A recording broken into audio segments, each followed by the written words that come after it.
Are the panelists going to sit at a table?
I don't think this is going in 100 years.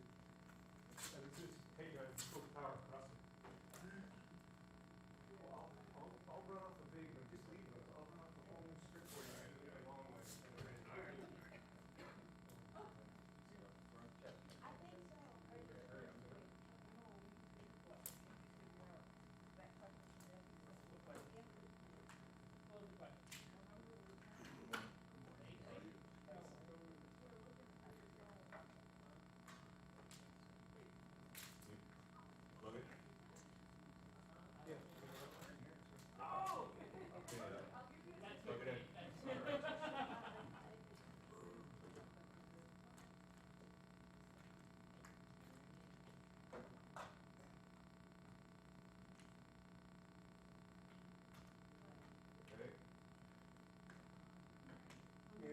Tape for a second.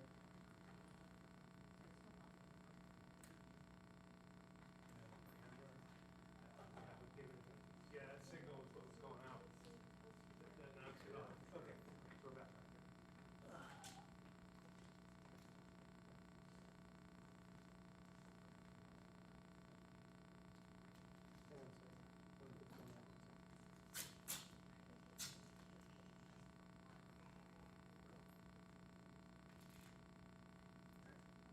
I'm not on the phone right now, so stand by.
That way, going through two.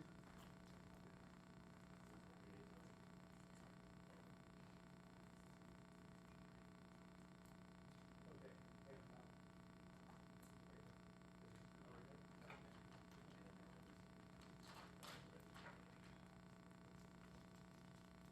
It's good because of the camera. Don't worry.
35? Yep, yes, sir. Let me make sure that's correct, because you have to use the camera. Well, because then what, Let me double check. what we're gonna end up doing now?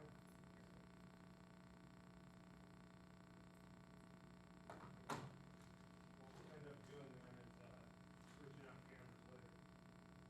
One second, let me see if you took the actual settings of that. Seems like it might not have, but it should say it in the view content. No, I am switching 35, so I'm recording. I already punched it in. So when you, just go ahead and switch it back and see what happens to the shot. Make absolutely sure. So, scan for full frame.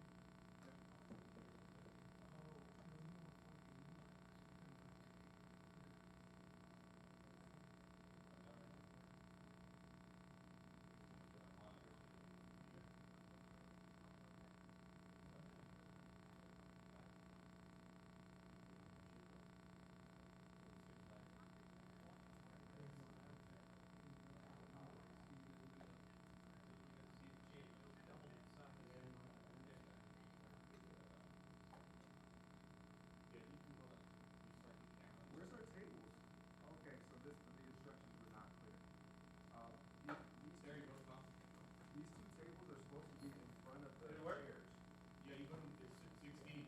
So now, how tight are you? That's why. Go tight. That's tight. Oh, okay, So okay. let me ask So you a put it question. super 16. Will putting a table in front of the panelists mess up the shot? No, we can raise the camera. That was because I think about my instructions weren't. No, that's what I thought. Then the mics can all go on the table, maybe pick them up or not. Yeah, it's over Yeah, there. but the thing, that table's like. There's another table there. Well, the issue is that there's a wheel came off, but it should, once it's in place, it shouldn't have to move. That's my point. Well, we have a white check there. So take one along with it.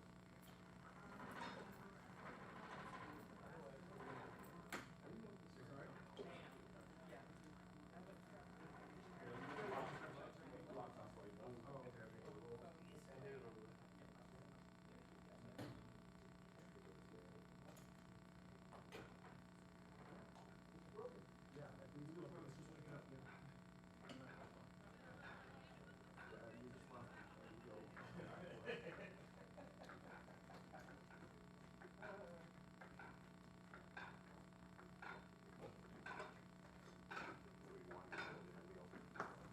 I think that we're gonna need two of these, so. There's another one. Yeah, yeah, I need to come back. Oh, yeah. It's right here. I'll give you a hand here in a little bit. Oh, sure.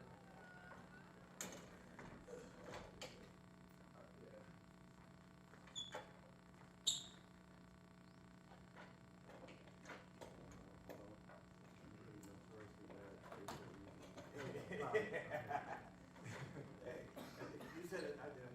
No, literally, like IQ test demonstrated this in childhood. I did very, very well on everything except spatial reasoning. What are you gonna handle here? Let's do this then. Let's do, how you doing? Yes, yeah, Okay, sure. so, what would you like me to do? Back to expectations there. It's gonna be a lot. Like outside? Outside would be fine.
It is a Google Sites, it's a free I Google see. Sites one, so. This is not your, Twitch.where@gmail. Yeah, it is, but I don't know why this isn't coming up. Johnny, Let me see. So what did you call it? how about electronic declaration,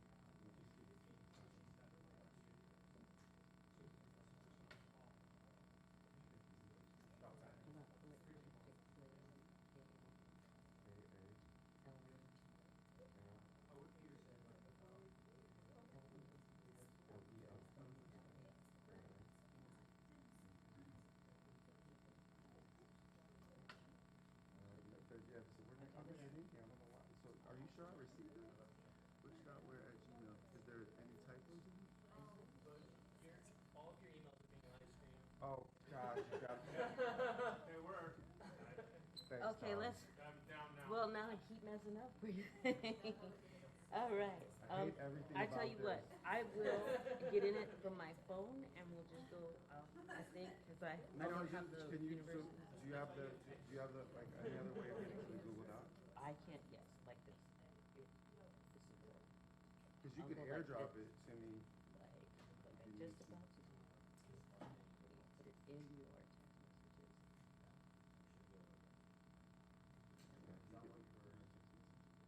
Yeah, can you kill that live stream? No, I mean, seriously. Kill it? Okay. I was using it as a screensaver, you see, said work. Oh, okay. So then my emails were not being live streamed. They were live streamed for a few seconds. That's awesome. Or a minute. And we can take that. Okay, so here it is right here. And then what I'm gonna do is, okay, got it. So I'm gonna Send it to yourself. send it to myself, exactly. You're good. Woo! You're good. Nobody's having panic attacks. At all. Not You're good, even. man. You're good. We got this. Audra, you are gonna be fine. Yes, sir. You're gonna be fine. Whoop. Okay, here you go, right here. So, Oh, excellent. All right. Okay. yeah, this is perfect. Excellent. So you can come on over here when it's your turn. Perfect. And navigate through there. Yeah, and appreciate I'll be here to help. it. I appreciate Yep. you. And let me just make sure. So we got Aaron's right here, and we got Audra right there. All right, we're good to go.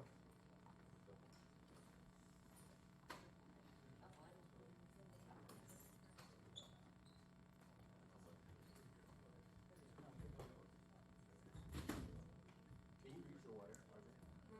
Can you reach your water? Sure. This one right here? Yeah, I just want to make sure you know where it's at.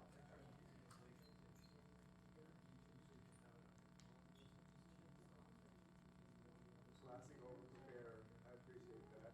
I mean, I had to give up on that a long time ago. Usman Khan, when one before I came out, he's like a mentor of me, at Harvard. He said, never turn down any opportunity to talk about your first academic book in the first year. He said that's how you build a reputation.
Assalamu alaikum, peace and power, peace and blessings to everybody that is gathered on this blessed morning, grand rising to everybody. Welcome into the first full day of the end of empire and the future of freedom.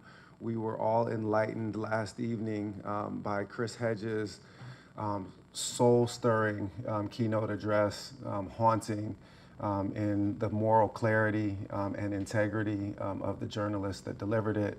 And Chris has to fly out. He's doing media with Al Jazeera, but he sends his best to everybody that is in the gathering this morning. I'll say just one quick word before I take on my formal role as the panel chair. Right now, I am the convener of the conference as a whole, and I'll switch hats to panel chair in just a second. As convener of the conference on the whole, apologies for the CP time with respect to getting the first panel off the ground.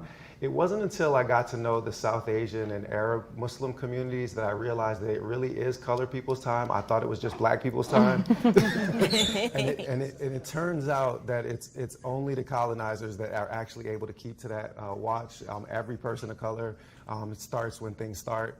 So we're starting when we start, but we're going to try to finish on time. Nonetheless, we had a panelist drop due to illness. So we should be able to keep our presentation pretty tight and stick close to the schedule for the rest of the day. We might be starting, as is customary for me, at 11 minutes after the hour for subsequent sessions. But other than that, we should be pretty close to time today. So we're going to try to keep this to an hour or thereabouts. Okay, changing hats from convener to panel chair. I'm Professor Butchware. I teach in the history department here at UCSB. I teach Black Studies. I teach Islamic Studies. I teach hip-hop history. I teach a course on Black revolutionaries. I've taught in this very classroom, and my graduate assistant, Claudia Ankra, big shout out to Claudia. Many of you who have corresponded with her about travel and logistics. She was my teaching assistant in this very classroom, so it's nice to be back under these auspicious circumstances. Today's panel is entitled on your schedule, Resistance, Reparations, and Restorative Justice in California. And I want to make a slight modification because I changed things on the fly. To better reflect Aaron Reveles' presentation, I want to call an audible, and we're going to call this one Abolition, Reparations, and Restorative Justice in California. Aaron, how do you feel about that? That eases my nerves a lot. Good. If we can put the presenters at ease, that's all for the best. So I'm going to introduce our panelists in sequence and then not do individual introductions when they get to their time. I'm going to try to keep everybody to 11 minutes. So seated directly to my left is Dr. Tasneem Siddiqui. Professor Siddiqui is somebody that I'm proud to call a friend, professor at Drexel University, and has actually also attended a number of the ISRAR events that we've done here. So the formal welcoming institution that I direct is the Initiative for the Study of Race, Religion, and Revolution, which is ISRAR. For those that speak Arabic, ISRAR is secret hidden knowledge, and so this is the place where we've been exploring revolutionary hidden knowledge for the last 5.5 years, and Dr. Tasneem has been a part of that really from its inception, even when we were talking about the concept. To Dr. Tasneem's left, we have Audra Walton. Audra is joining us as a member of the Green Party and an organizer and activist from the Monterey area, and we have to her left, Aaron Reveles joining us from the Peace and Freedom Party in Los Angeles, another powerful activist and organizer. And can the group that's assembled just quick give a round of applause for our panelists?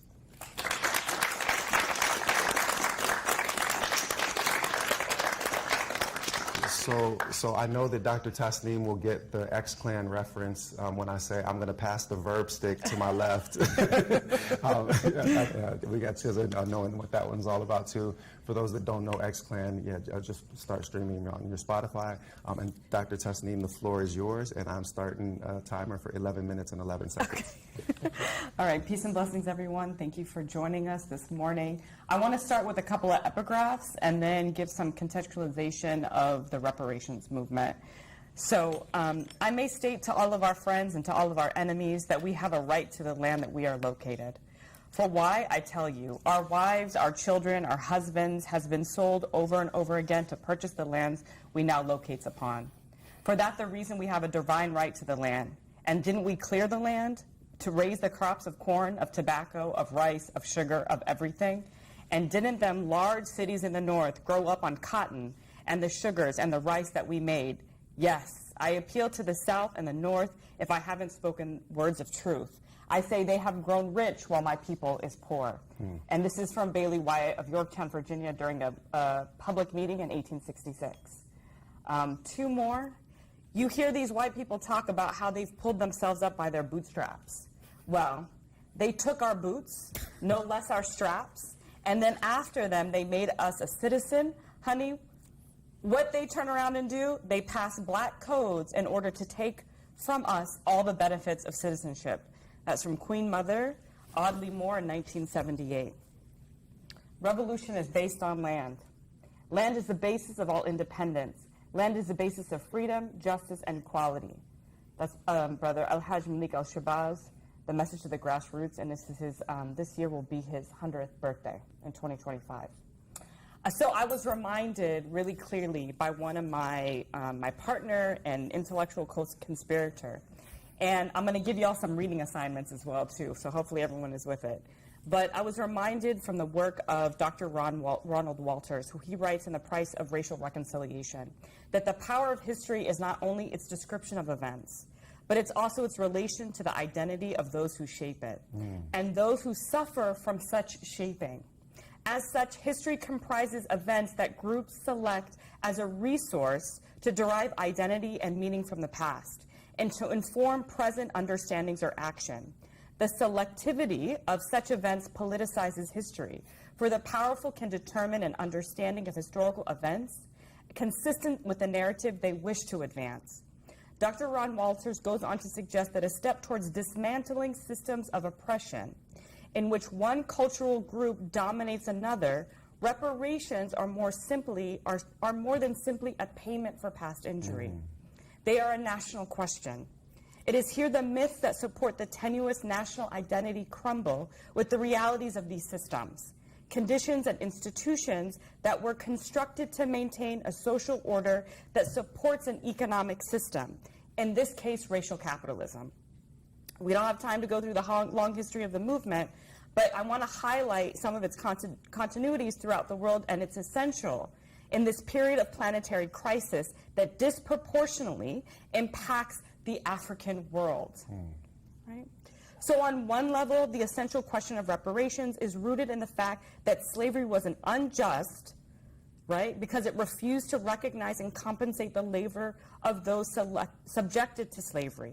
In a capitalist society built on plantation economies, the idea of unpaid labor is in fact a violation of the fundamental principles of the so-called free market exchange that regulates both the notion of supply and demand and establishes the value of both labor on what this labor produces. And so this is just a kind of a quote, and people can read this more. I really suggest folks to do that, From Slavery to Genocide, The Fallacy of Debt and Reparations Discourse, right?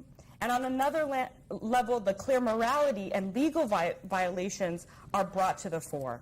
So when we think about contextualizing this call for reparations, that we see it, right, and through all of these different historical periods, particularly in, and this is a major theme in African-American history, but the global African world. So we also have to understand that reparations, right, this is a global movement. We are looking at but a local phase and a global struggle, to quote Du Bois. So when we think about, African-American communities, U.S. blacks, demand for reparation, this goes back 3 centuries to David Walker's 1829 appeal, to more recently Ta-Nehisi Coates' expose on the case for reparations, right? So this movement resurgence is tied to periods of regression. As Robert Allen, who is another incredible scholar, like I told you, I'm going to give you a lot of reading, right? He talks about this case for reparations, right?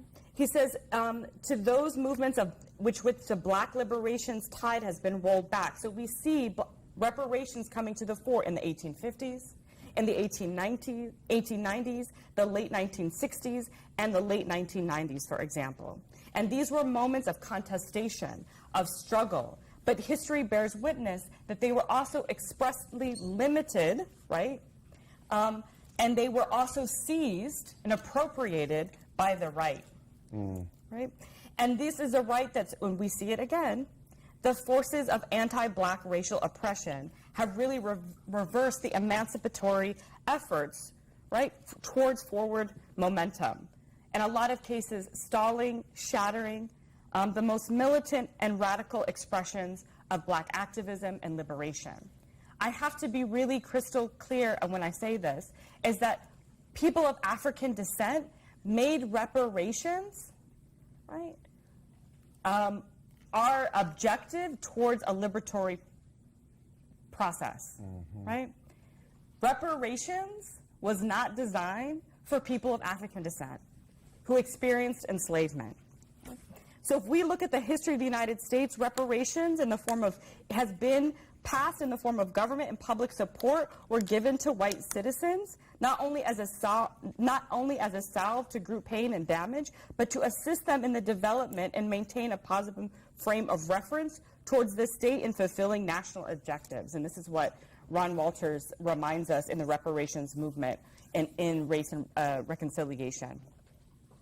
And so going back to think about this long quest for reparations, and I want to bring up the incredible woman, Callie House, who, while we look at the 1850s, this movement towards emigration as one iteration of a reparations movement, but Callie House is really the person that we can accredit to this understanding of this long trajectory of a reparations movement. So Callie House herself, formerly enslaved, self-emancipated. This is really important in terms of the languages that we use, right? She was self-emancipated washerwoman, enslaved in Tennessee. She created the National Ex-Slave Mutual Relief and Bounty Pension Association during the turn of the 20th century. It had 600,000 members, paid dued members, right? The U.S. government was incredibly hostile towards this movement for reparations, and they organized, right? Callie House, unfortunately, ends up getting arrested. They claim, the federal government claims that anyone that would be, they were appalled that anyone would actually ask the United States, right, to pay them their due, right, and more so. But she was ended up being arrested and charged with mail fraud.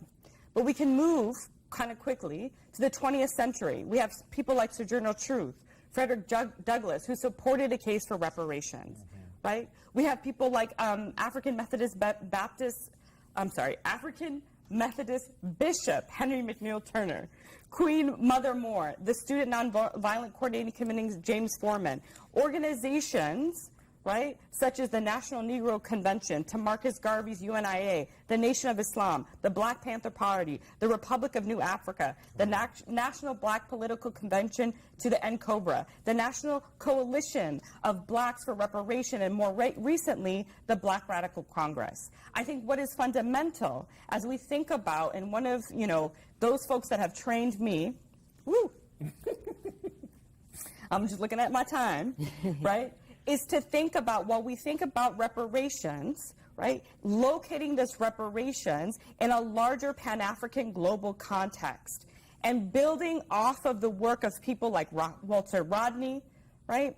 He understands that reparations, on the other sort of flip side of that, was involved in this, not reparations itself, but enslavement and colonialism. Chattel slavery is directly tied to colonialism. Right? This was a process of underdevelopment that was at root racial oppression, right? So when we think about a reparations, this understanding of, we sometimes limit it, and I'm not diminishing this, right? But sometimes we limit it to cash payments. Reparations in and of itself means for Black folks to receive, and not just Black folks, right? To receive reparation, it's to think about the total destruction of a racial capitalist system. Right? Say it again. It is reparations for people of African descent in a capitalist system is the destruction of racial capitalism. Word life. Go ahead, yeah. Right? This is a process. So when we think about what abolition is, right? Abolition is a complete, total transformation. It is a revolutionary movement, right? So when we think about reparation, it is like a step in this process of the total abolition of the types of worlds that we live in now and the creation and the birth of new alternative life-affirming systems. And I will cede my time with that.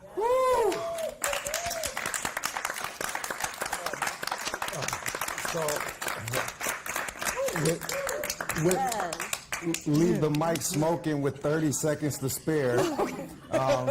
So y'all didn't know, y'all must didn't know who Dr. Tasneem Siddiqui was. If you know, you know, and now y'all know. Thank you for that, especially for the way that you lit the road forward in that last closing flourish to the future of freedom, right? That this isn't just about what we're dismantling, this is about the future that we're building. So thank you so much for that. With that, I'd like to pass to Audra Walton. And Audra, are you gonna get posted? And I'm gonna come on over just to make sure that you're set up with what you need. So give me one moment. Just in case, thank you. All right. And I'm just gonna unmute this for you so that you got. My Do you want this on the screen, or you just want it for yourself? on the screen. Perfect. Okay, so there you should be right there. Is that good? I think so. We're just gonna go through this nervously as we go. No, we just need your mic. Right here.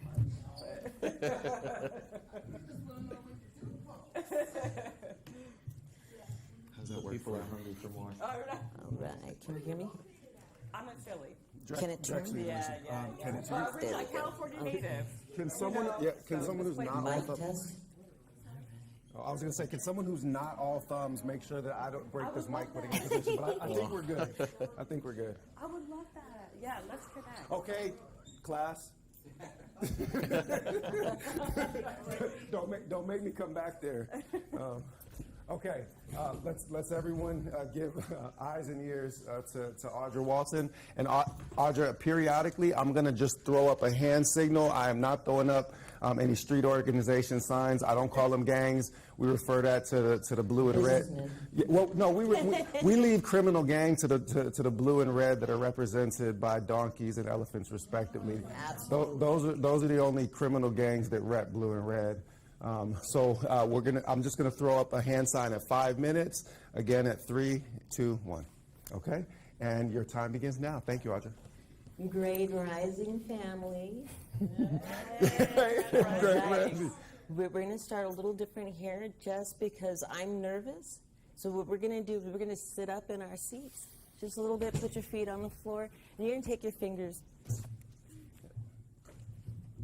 You can take the mic away. No, I gotta. Okay. I lost my shoelaces, by the way. So you guys, you're going to take your fingers like this. Put them on your chest here, just where your heart is, and then you're going to drag them across to your shoulders. And then right there, you're going to drop your shoulders down, take your tailbone, put it to your heels. Take a deep breath in.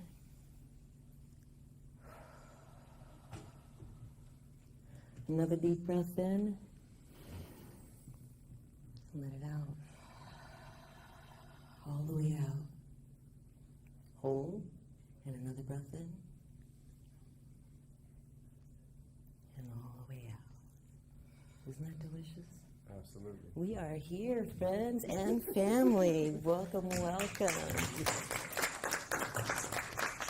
All right, so I only got a few minutes left now. So we're going to talk about reparations in California, and then I'm going to... That's my alarm. All right, so we're going to talk about reparations with respect to California and AB 3121, and then I'm going to bring it down to my local area of California, and then we're going to go macro to micro, and then bring it up to the macro again.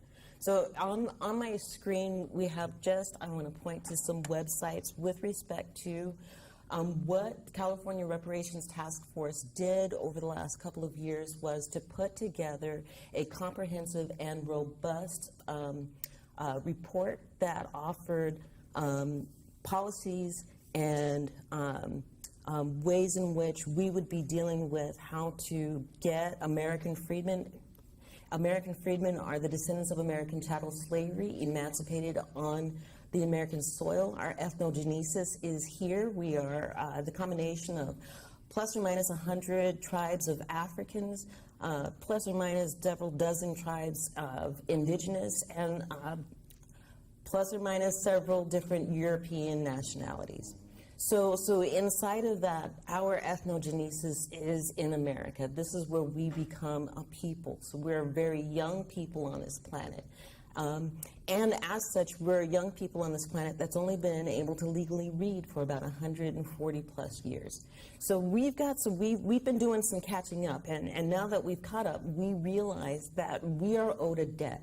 We are owed a debt for the labor that our ancestors gave to this land in bondage from cradle to grave, without compensation, without love, in total and complete fear. And so what the California Reparations Task Force, led by Camila Moore, was to take all of that and condense all of that information down into about an 1,100-page report that is available online here at oag.ca.gov for those that are online, AB 3121 report. So what they did was to condense all of that information down and offer a final report to the California legislature that had things like the establishment of an American Freedmen Bureau, which would help us to establish our genealogy, trace our lineage back, because the California Reparations Task Force, through all of the data that they collected, understood and had this huge debate with respect to lineage-based or race-based reparations. And what they found was, with respect to the UN, set out the reparations such that reparations must be victim-led and victim-centered. And for this specific reparations claim that American freedmen have against the United States government, we are the victims and we are the ones leading it. So we have several different organizations that have solidified behind this our reparations movement here across the state of California. CJEC, California, I forget what CJEC stands for, California Justice, Equity, and Coalition. I don't know. I apologize, but y'all can look it up. We all have Google, right? So Chris, the organizer, might be a little sad at me, but I apologize, Chris.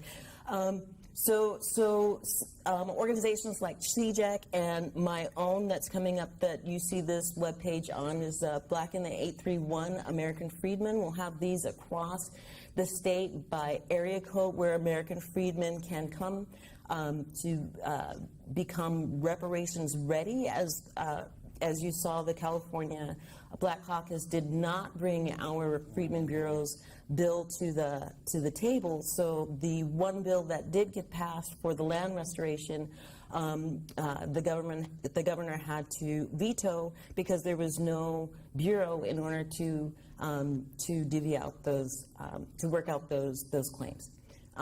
So we have a lot of work to do within inside of California to get A, for American freedmen to get reparations ready, and for B, for our community of allies to join us in pressuring the California legislature in seeing and hearing our claims as real and legitimate and absolutely necessary for us to have in order to move forward in this country as a whole and healed, complete people. So my work has been in Monterey County. I am the City of Marina's Vice Chair of the Planning Commission, well, that's not actually where my work is. My work around reparations has been putting together this business directory and solidarity network, and this is what we'll be doing across as we get ready to. As we become reparations ready, tracing our lineage, making sure that we have the paperwork that we need with respect to those U.S. census and stuff. I'm going too far. How am I doing on time? 5 minutes. Okay, so that's kind of the macro level, the micro level, and why. So with respect to where I'm at in Monterey County, and where I grew up in Seaside, just a little history, my grandparents, I'm second generation Californian. My grandparents migrated here from Paris, Texas.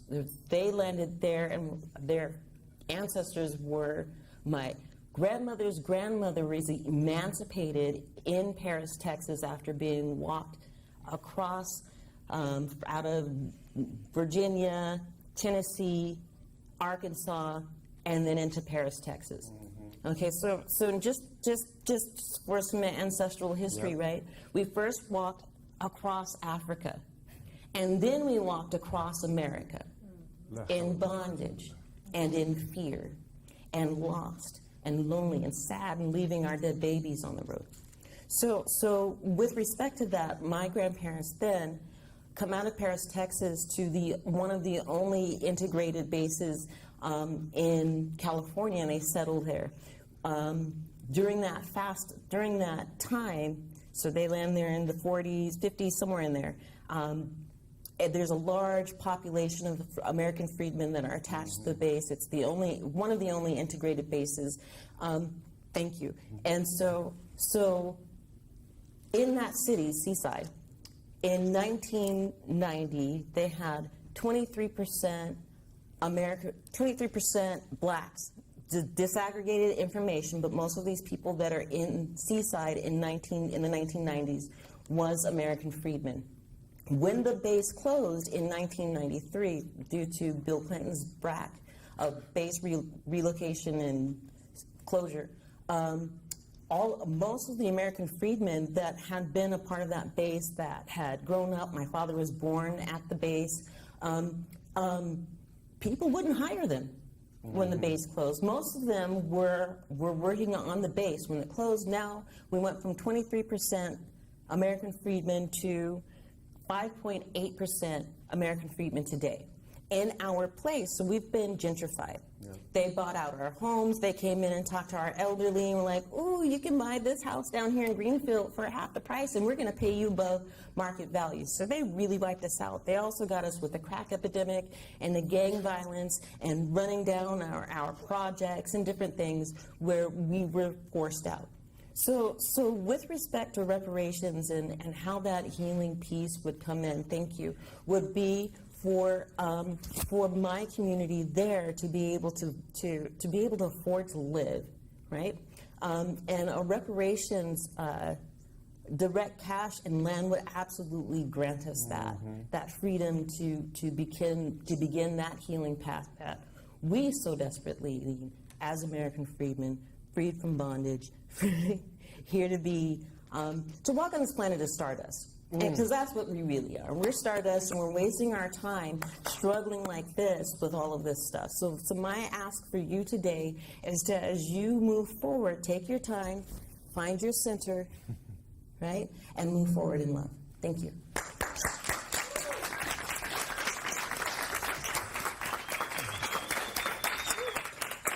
So in our personal communications, I've been referring to Audra as Auntie Audra, which is also her handle on Twitter. I will not call it X because Malcolm keeps that letter. Elon can't have it. Right. Auntie Audra, I wanted to thank you for introducing like the local, the communal, and especially also the personal into the question. I'm going to save most of my chair's prerogative comments for the end, but I just wanted to highlight this particular piece, is that story of like familial suffering spread out over generations. It is so crucial that we narrate our personal stories, and I'll just share one. That the reason why I risked a great deal of electoral confusion by putting the name Rudolph Ware on the ballot instead of Butch Ware, which most people know me by, or Bilal Ware, which the Muslim community has known me by for 20 years, is because I am Rudolph Ware III. And my grandfather, Rudolph Sr., came from a rural town in Georgia, not far from Ware County. And if you go into WPA slave narratives, you find that in Ware County, Georgia, before the Civil War, that county is named after the plantation owners that dominated the economy of that county, and that there was a single man and his son and his nephew that owned something like between 1,100 and 1,300 enslaved individuals at that point in time. And everybody that has the last name Ware, that is melanated, as we like to say, that is from Georgia, where my father and grandfather is from, or from Mississippi, or from Alabama, almost all go back to that plantation. Almost all go back to that county, to those 3 plantations. And so what I wanted was for that ancestral lineage of freedmen to be written on the ballot, not just my personal name. Yes. Right? Because in choosing Rudolph Ware, then that is my, and I didn't put Rudolph Ware III. I put Rudolph Ware, because that means that Rudolph Sr., my grandfather, God rest his soul, is inscribed in American history. Rudolph Jr., my father, God rest his soul, is inscribed in American history. And it means my son, Rudolph Idris Ware, my special needs beautiful boy, is also inscribed in American history. And that lineage that tethers us to specific places of land and struggle. And last thing, I know I said I wasn't going to take Chair's prerogative, and here I am. But when you start to reconstruct the history, almost all of the black folk, almost all of the American freedmen that you find in California, Texas, Arkansas, Louisiana, okay? I grew up in D.C., almost all of the folk from D.C., South Carolina, Georgia. My ex-wife, she grew up in Decatur, Illinois, her family from Mississippi. Almost always straight shot north.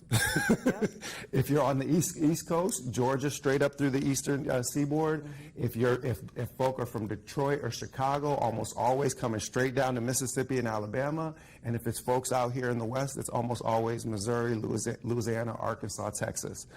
So these are histories that, of people that liberated themselves at different points in time, and that had to continuously liberate ourselves. And the struggles for reparations is about not just eliminating that wealth gap that obtains, but also in fulfilling that promise and that process of liberation. So thank you for making that so deeply personal and so deeply local. And that brings us to Aaron, who is going to, in his address, going to address abolition. So please welcome Aaron Reveles.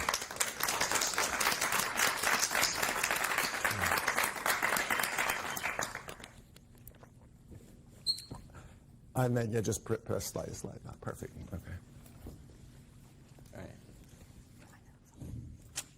Good morning, comrades. And can someone just get that mic to where? I think I should know how to do it. There you go. I definitely don't. So all right, cool. It's like a... You see me hunched over trying to talk into this thing right now.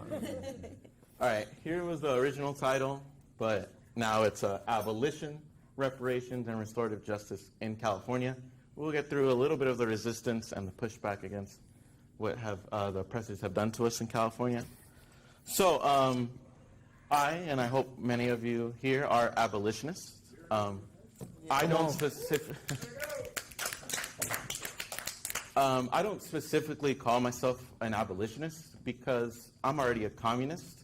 I believe in the abolition of all things in our current society and rebuilding it anew. So just in the way I believe in abolishing the police, I understand as a socialist, we cannot abolish the police and get rid of the jail system and have a new society tomorrow. We need a transitionary period.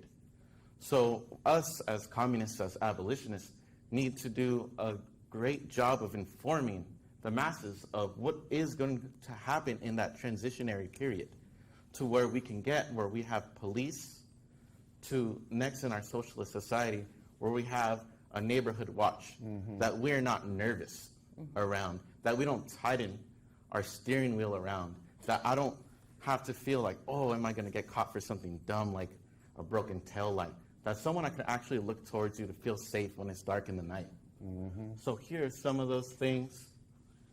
But let's get along because I only got 11 minutes. And you're down to 10. And I'm down to 10. So why can we not abolish the police in our current system or abolish our jail system? Because our current system is capitalism. If you read that quick definition that I Googled for, It says owned and operated for profit.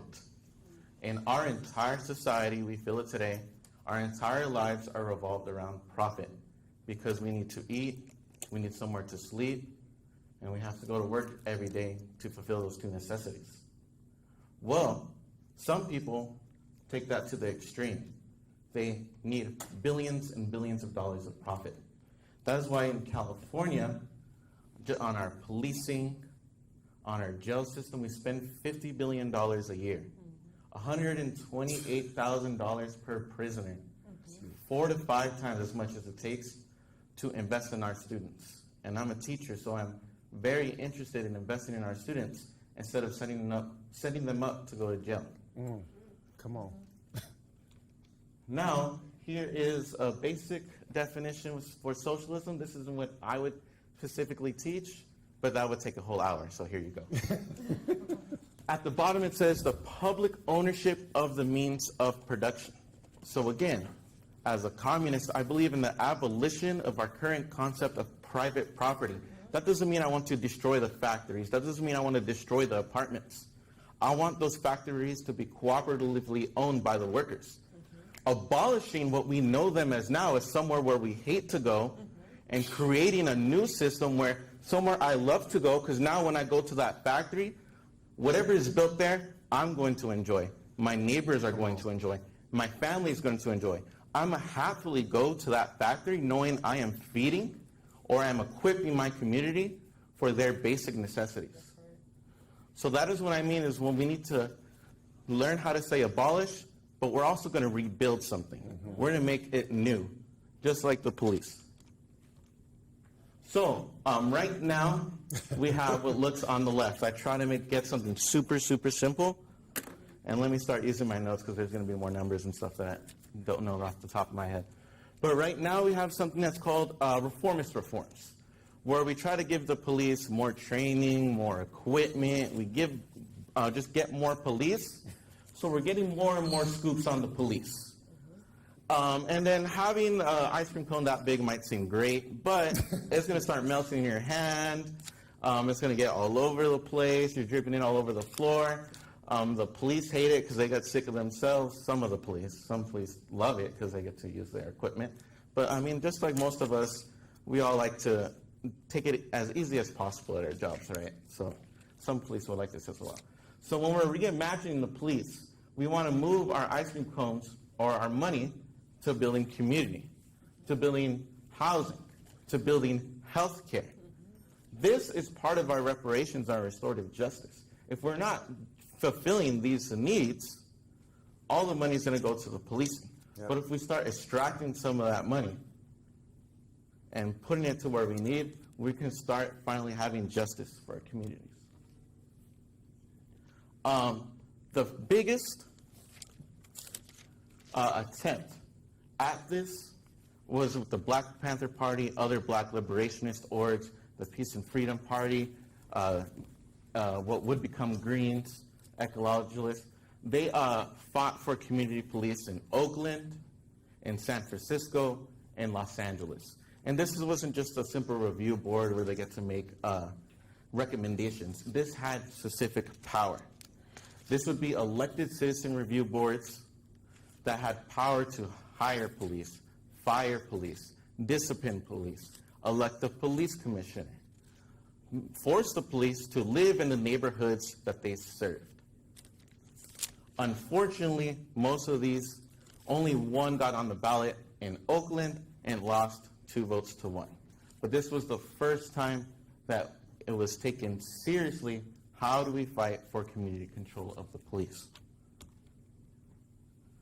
Again, later, the Green Party, and from 2006 to 2014 in Richmond, California, Gail McLaughlin, along with other city councilors, progressives, Green members, apart with other former Black Panthers, members in the Peace and Freedom Party, other organizations, got her to be elected as mayor, got elected city councilors, had pressure from outside groups, and she was able to bring in some of these non-reformist reforms, actually take money defunded from the police and invest it in programs.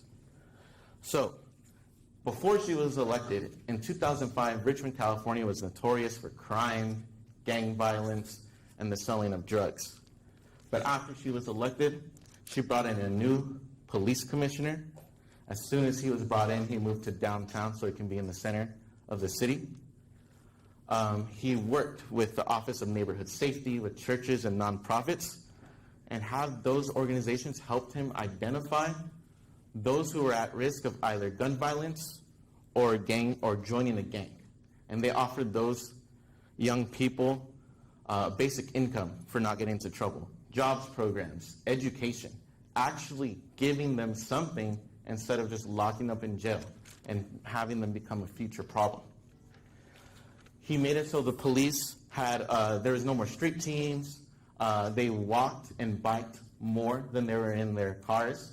They had one path, the same path, every day that they would walk around. The commissioner promoted people the police based on their problem-solving skills. If you solved problems, if you made connections with the community, you were promoted. Unlike now, where if you're getting tickets, you're arrested, those are the data points that get you promoted today. But he believed it was better to promote people based on how well you're actually engaging with the community. A majority of the police left. They didn't like this new system. So he was able to actually elect or hire more police than that were just already there. He was able to hire the police that he wanted. And from 2006 to 2014, homicides went down from 42 to 11 a year. Violent crime had a 23% drop. The police went from 20% people of color to 60, and on and on and on. But who is in our way? Who is in our way of getting what we need, getting our reparations, that Senate bill that was just talked about earlier?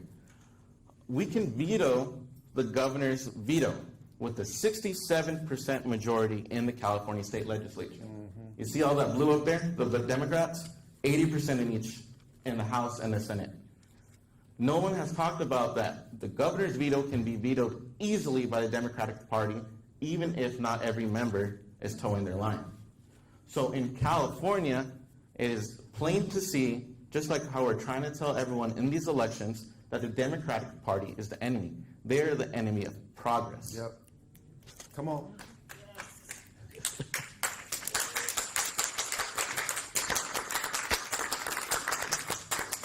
So this was a little bit of how I snuck my logo in, but these are some things that we need to begin to transition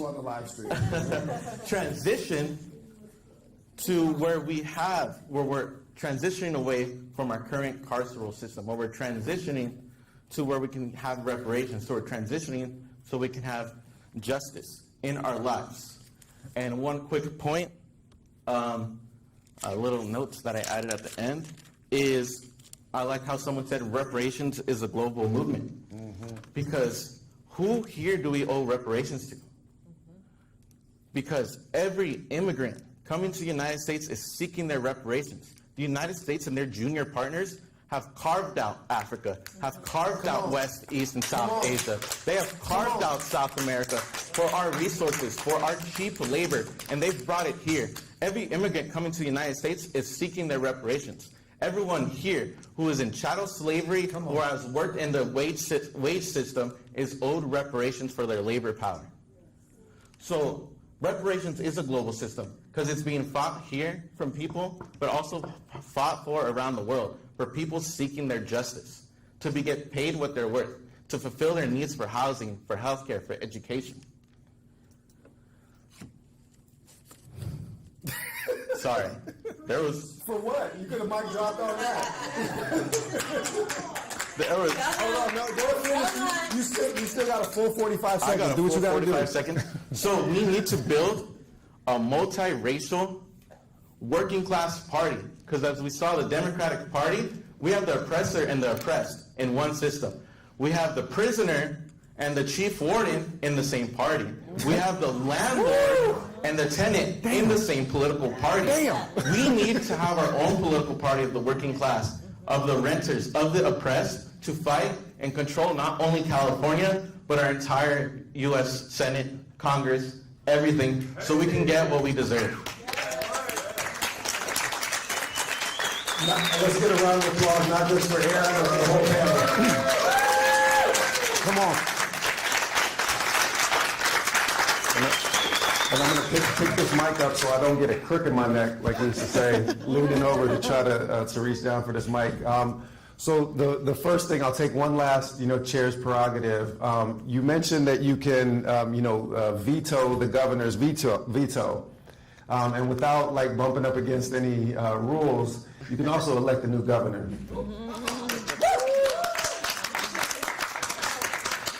Nudge, nudge, wink, wink. And just so you know, like that's how Aaron and I started a conversation. We started a conversation about what it looks like to organize a coalition in the state of California that is capable of bringing a new governor to power in this place and putting them foxes and wolves out of business in the state of California. Can I get a witness from the congregation? Okay, so the last thing that I'll just mention as a way of kind of opening the conversation, I won't provide discussant comments, I'm going to open things to questions, is that the flow between these presentations should be relatively straightforward and clear. It's beautiful and elegant the way that it came together. I just want to make a simple connection that is around the 13th Amendment, right? And the way in which the transition to a system of carceral enslavement has been state policy. That the criminalization of freedmen, the criminalization of black, you see the codes for vagrancy laws come in immediately after slavery is abolished. And you now see those being exercised, yes, on a racialized basis, but even on a more extensive basis, now just locking up homeless people for being homeless. That all of these experiments in capitalist exploitation and enslavement, which were pioneered, careful choice of words there, which were pioneered on black bodies, are now being extended to all kinds of bodies. And we also see that in a democratic state like the state of California, where the same tactics of the carceral state, which have been used to brutalize black people over generations, are now being brought to campuses just like this one, where they sent a couple hundred troops in riot gear to move 30 kids off of an encampment, to violate their constitutional rights of free speech and of assembly. So we can see this direct line between the enslavement of certain people and the genociding of certain people to the enslavement of all people, to the commoditization of the lives of all people.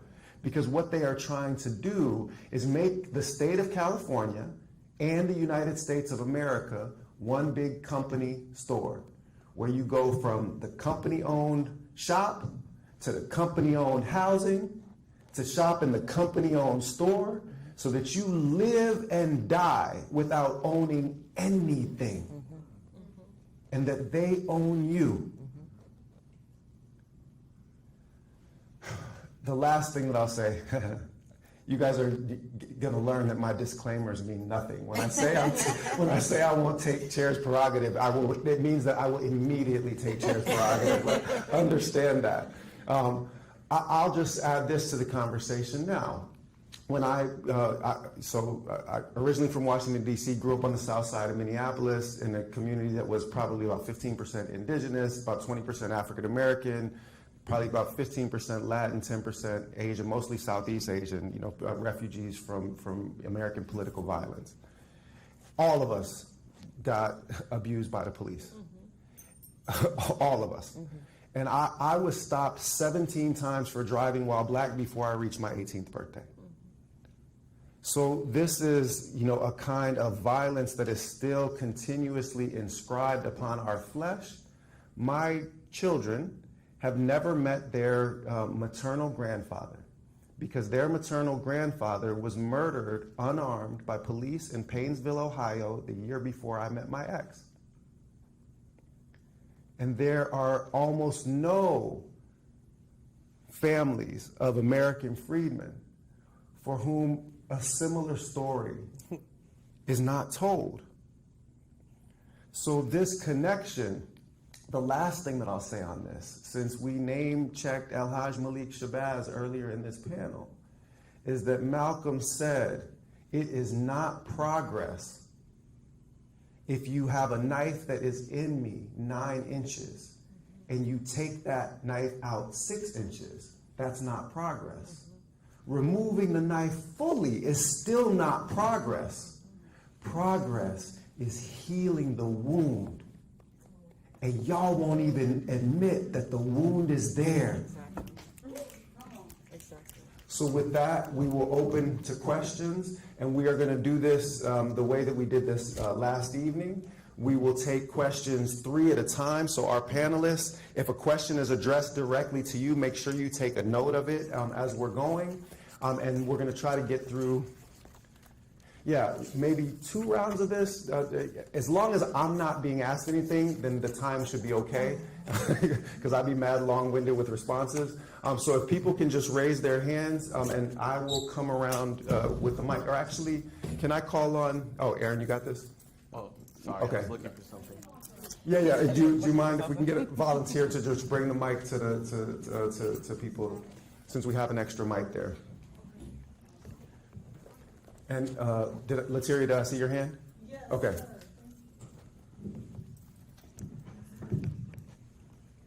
Well, while we're doing this, just because my uncle, is this on?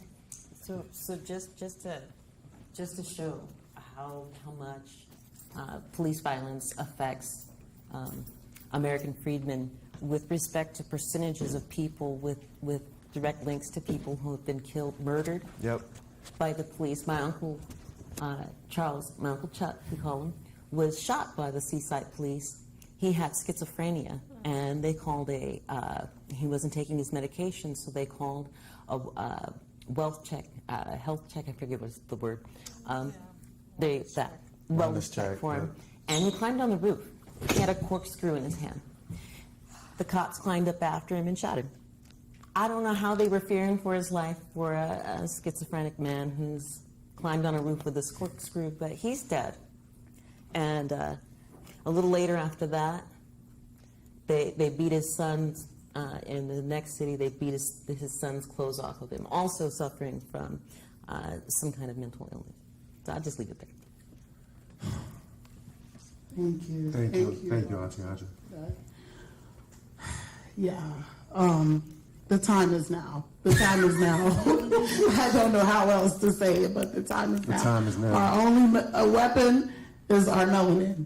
Okay? That's the only weapon right there is the melanin. But I have a question for you, Audra. Yes, ma'am. And I love all the panelists. I loved all of you guys. This was everything. Thank you for being here.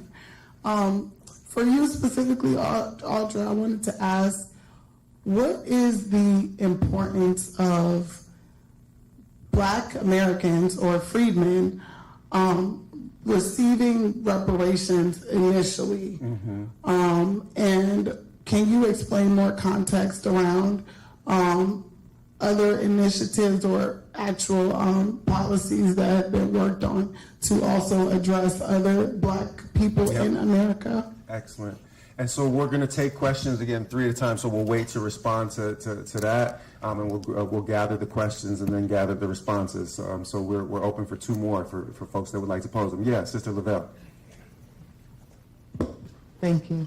Mine is to any one of you that can speak to this, and this is something that kind of keeps me up at night when I think about what have we looked at in terms of the communities that have actually been able to get reparations and to have their own police force in New York, such as the Jewish community, I'm just going to say that. And they have their own police forces. You can't even bring in your ambulance in there and pick them up. They have been able to establish laws for themselves and their communities, and then also been able to get America to go chasing after all their reparations around the world. Most recently was France. Right? They collected X number of millions of dollars for just 90 recipients, right? I think it was 14 million or 16 million.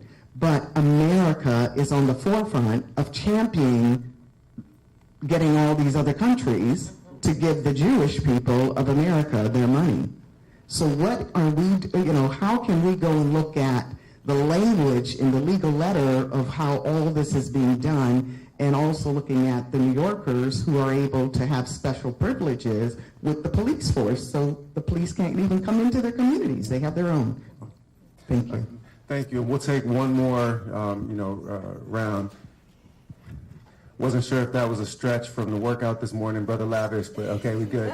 So, just while we're getting the mic to him, this is one of our, organizers and activists.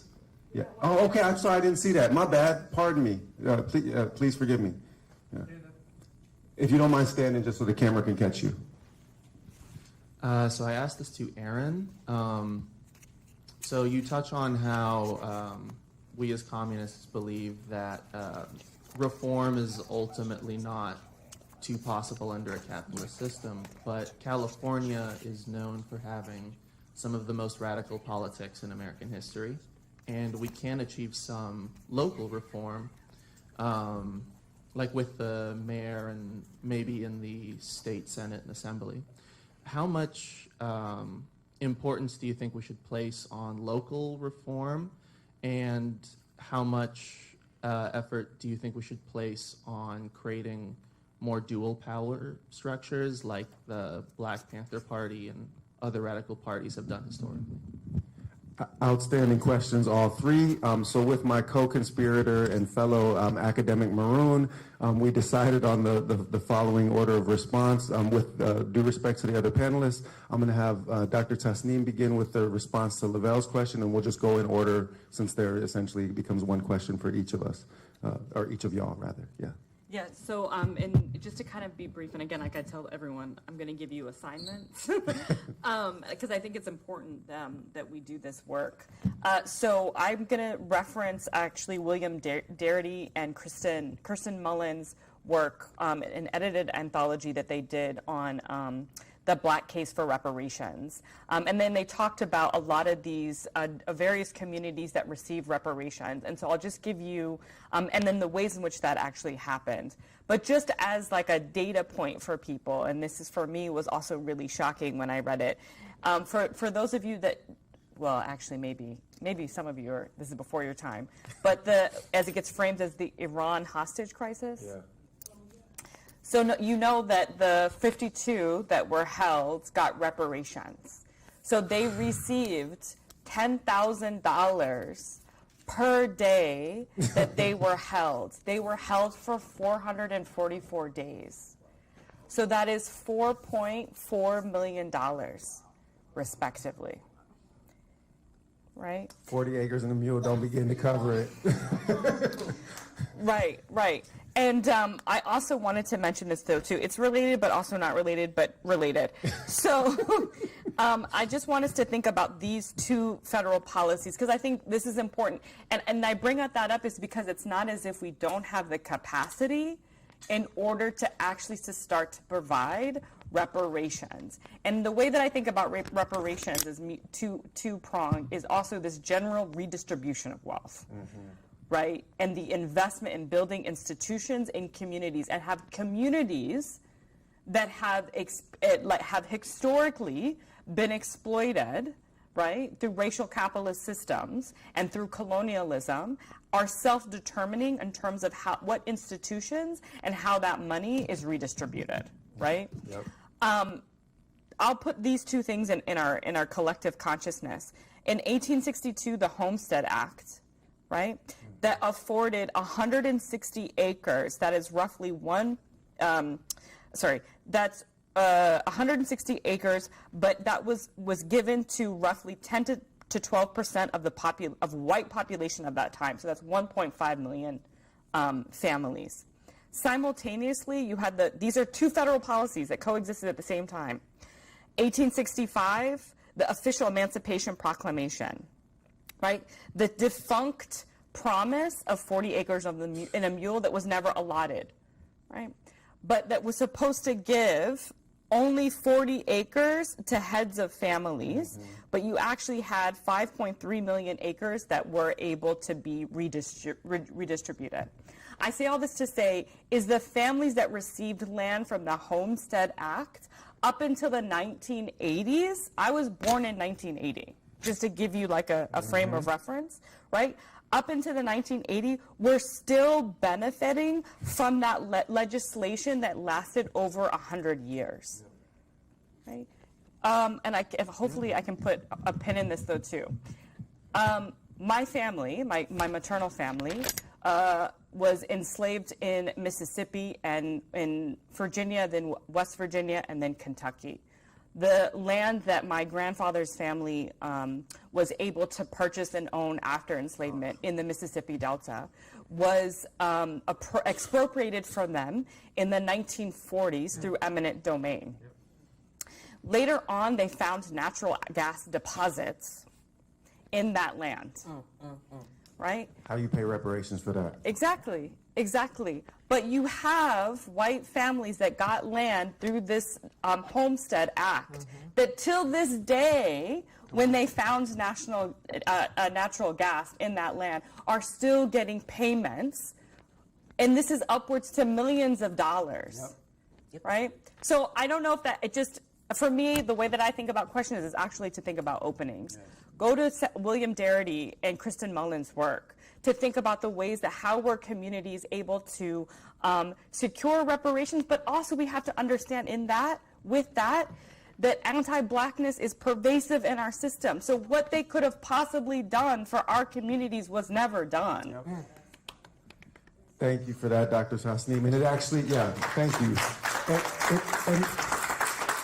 It actually provides an excellent transition to the question that was posed to Audra, right? And it's a reminder that the systems of racialized expropriation of property do not end with enslavement, right? That we have township after township, if not burned to the ground, then taken over through eminent domain or buried under lakes. And this is a crucial part of the idea that this restorative justice for racialized harm is something that needs to be addressed and discussed. So thank you for that outstanding reminder. And the last thing I'm going to say in response to your response was, to begin where you started, listen, they know how to pay reparations. Mm-hmm. They sure do. They know how to pay reparations. They've done it. Many times. And you can pay reparations just with a small portion of what's being used to bomb kids to death in their sleep in other countries. Mm-hmm. They don't pay the reparations because they ain't sorry. Mm-hmm. Mm-hmm. Mm-hmm.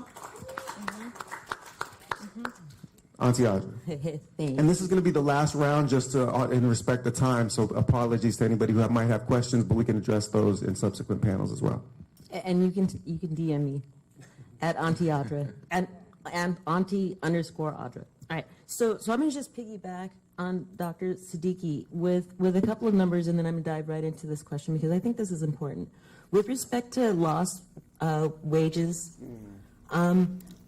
so just thinking with respect to inflation, I put into my spreadsheet here $7.25, which is an hour, which is the federal minimum wage. And then I said, hey, so if my relative worked 10 hours a day, he'd make $72.50 an hour. And if he worked 362 days with just a few days off, and I realized I've got another calculation, but I didn't put in my screenshots. But if he had 3 days off, Christmas, New Year's, and maybe a birthday, and with a 3% annual merit-based raise, after 35 years of working, so our ancestors typically started working around 5 years old. Mm-hmm. Okay, so after 35 years of working, with that pay raise, they would have lost $1,658,104.08. So with my calculations then, and if we applied just 1.1% compounding interest, that future value, our value today after 159 years of compounding interest is $5,230,562 $5,230,562 with 7 cents, right? But that's 1.1%.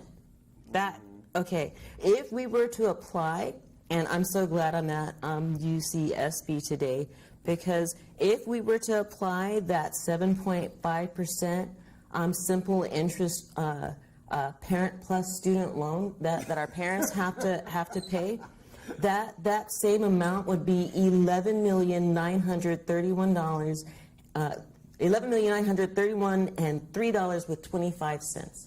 So that's just to contextualize it with respect to lost wages and how we like to play capitalism and compounding interest. You know, you guys got to pay those credit cards. I know you know what I'm talking about. So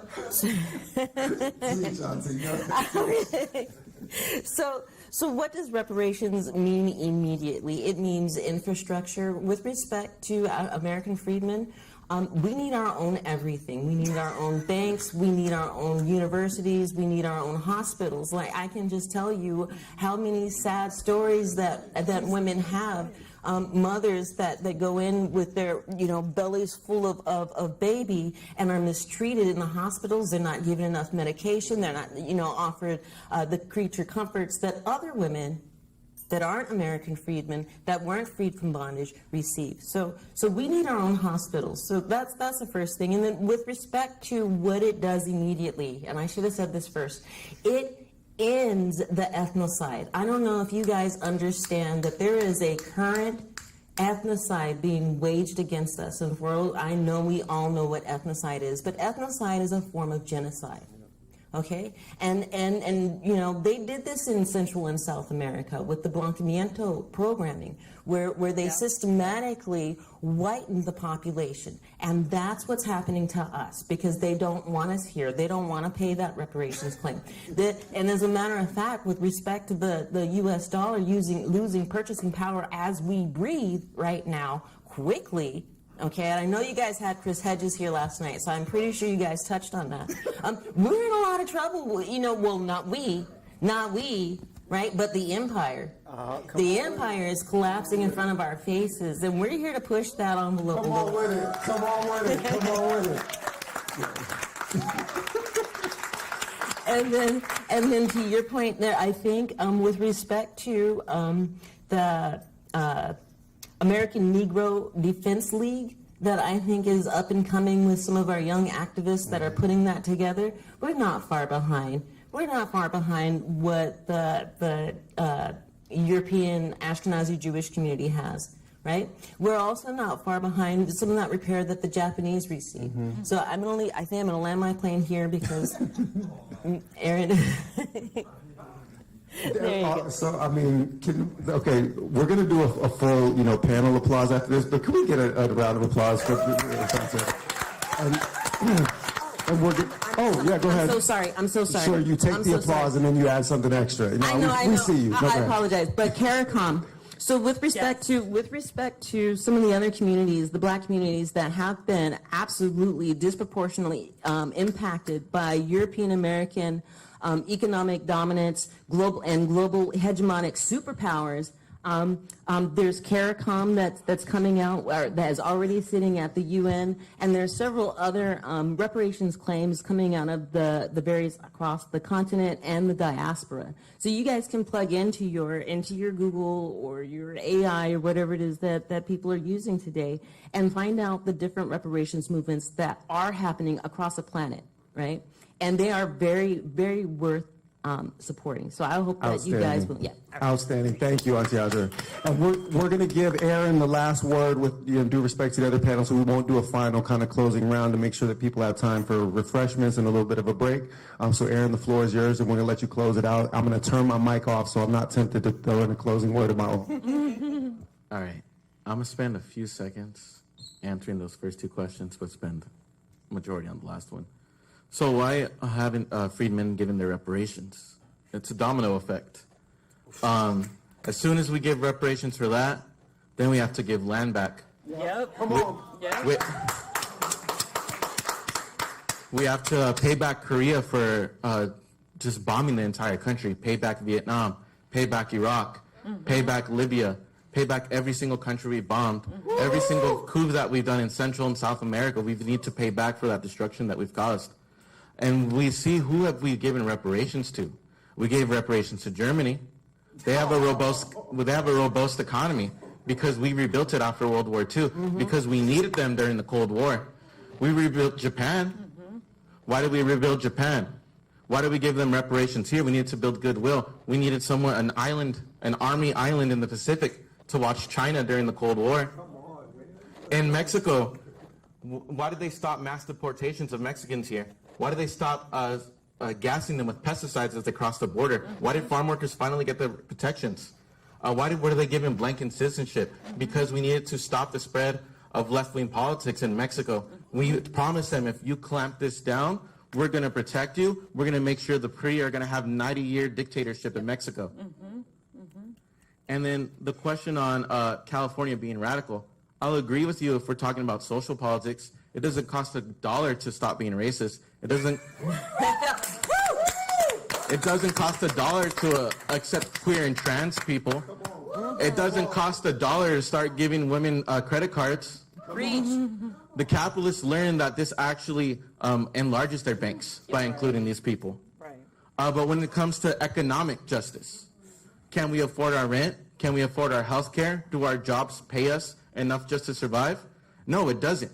In terms of economic politics, we're right there with the Republican states. And then as for local reform, who got us the first $15 an hour minimum wage in the entire country in Seattle? It was a socialist revolutionary in office. Who was the first one to abolish the caste system? Seattle. California followed suit. If we, as socialist revolutionaries, not as socialist reformists, go into a city, take over city council and the mayor office, defund the police for that city, build housing, make sure everyone in that city has health care, create a city-owned grocery store so people can afford their groceries. Every city in the country will look at us. They're going to go to their city hall and ask, why do we not have that? Right, come on. So it starts with local reform, because I've told hundreds and hundreds of activists, if you cannot organize to win a city council seat, you cannot organize a revolution. Yes. Mic drop on that. Let's give a round of applause for all the panelists.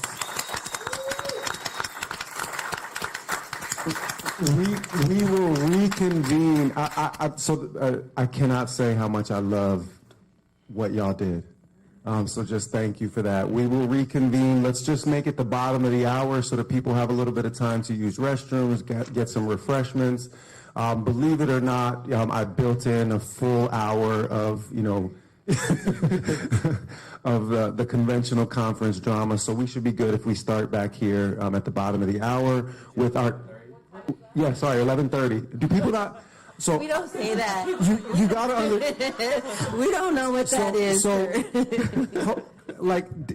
Okay, as someone who was raised by, black people from the deep south, I will say things like quarter till. Right. Okay. Okay, bottom of the hour, top of the hour. Okay. This requires you understanding what a circular clock looks like. Okay. She said, "Don't come for Gen Z."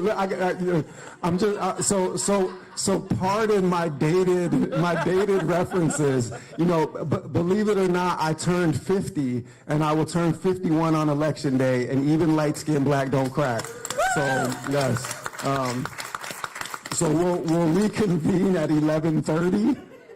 Y'all can put that on all your flashing digital devices. You put your timer, and you have to picture the bottom of the hour. It's when the hand is pointing down. That's why we call it the bottom of the hour. Lord have mercy. All right, thank you.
All right, folks, thank you all so much for coming. This is a panel on digital empires, surveillance, censorship, and automation. So what we have represented on the panel here is the experts in how big tech extends the US empire across the globe.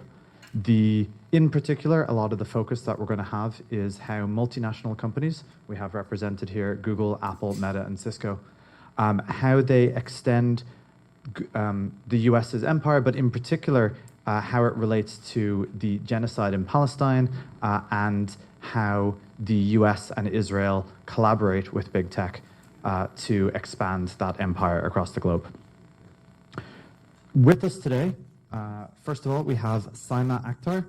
Saima was fired from Meta in June for calling out the censorship of Palestine internally and externally on Instagram and Facebook. She now runs Meta Stop Censoring Palestine on Instagram, a public pressure campaign to end the silencing of Palestine. Tariq is a writer, journalist, and content creator. Tariq is also the former tenured Apple employee recently laid off in July after spending 8 months being vocal about Apple's anti-Palestinian bias and racism. Tariq runs Apple Against Apartheid. Zelda Montes is an ex-Google software engineer and master's student in digital humanities at City University in New York. Their academic scholarship is rooted in a reimagination of technology as a tool of liberation and is heavily informed by their experiences engaging in anti-imperialist labor organizing with No Tech for Apartheid and New York City Labor for Palestine. And Cecile Kim is a software engineer for Cisco, still employed, the only one on the panel still employed, and on the organizing committee for Bridge to Humanity, the Cisco Palestinian Advocacy Group. Earlier this year, Bridge to Humanity drafted an open letter for Cisco to divest from Israel and created a WebEx bot to collect over 1,700 signatures for the open letter, which you can now see on the BDS site since Cisco became an official BDS target 2 weeks ago. So we are going to have...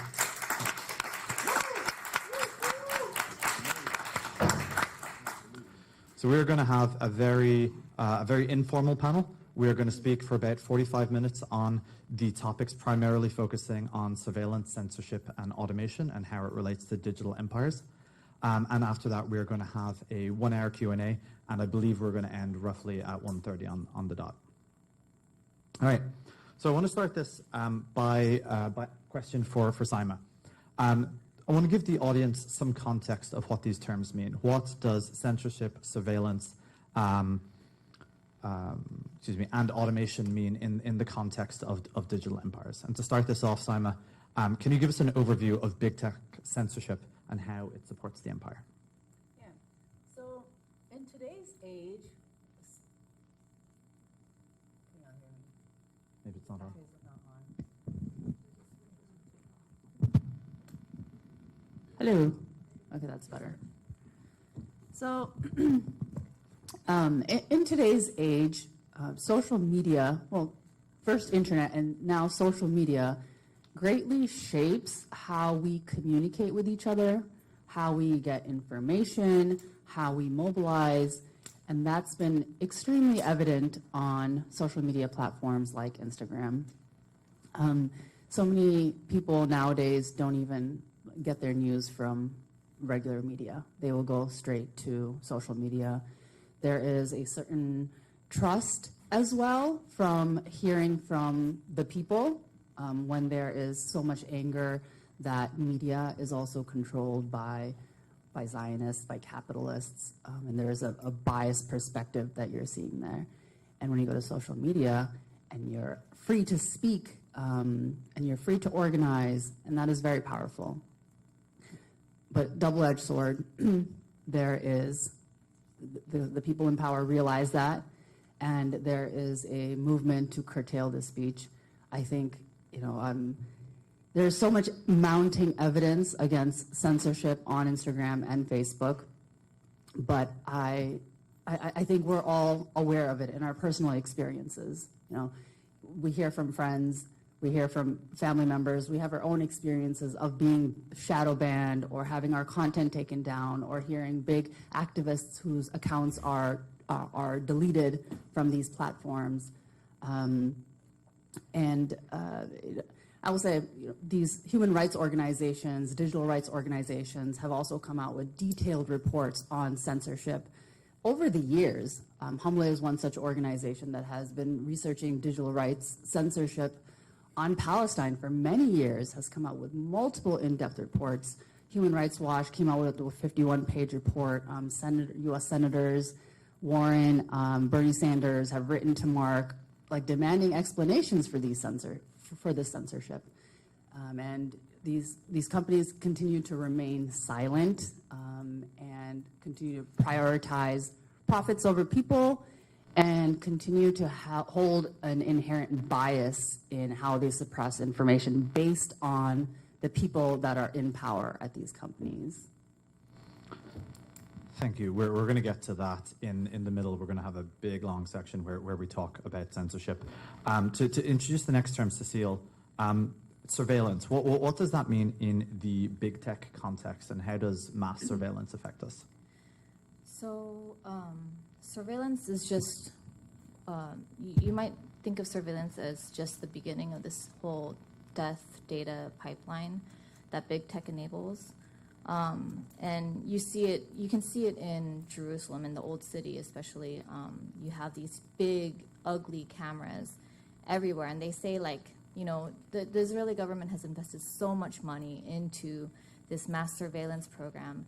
And in order to, and they do it as a means to completely extinguish any form of resistance, any form of Palestinian resistance to Israel's occupation. And you see these big, ugly cameras, and that's very intentional because they want the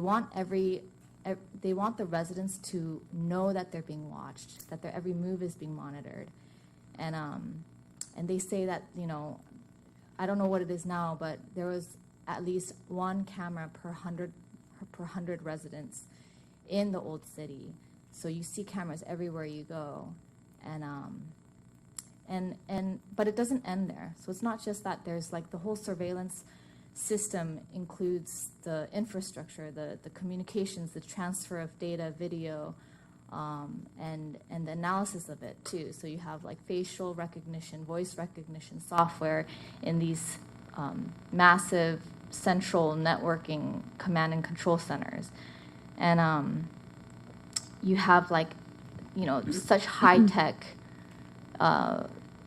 processing, such as like they can read license plates in motion and tie that to all the information that's stored in these huge data centers, and you see all this, and a lot of it seems pretty harmless until you start piecing how all that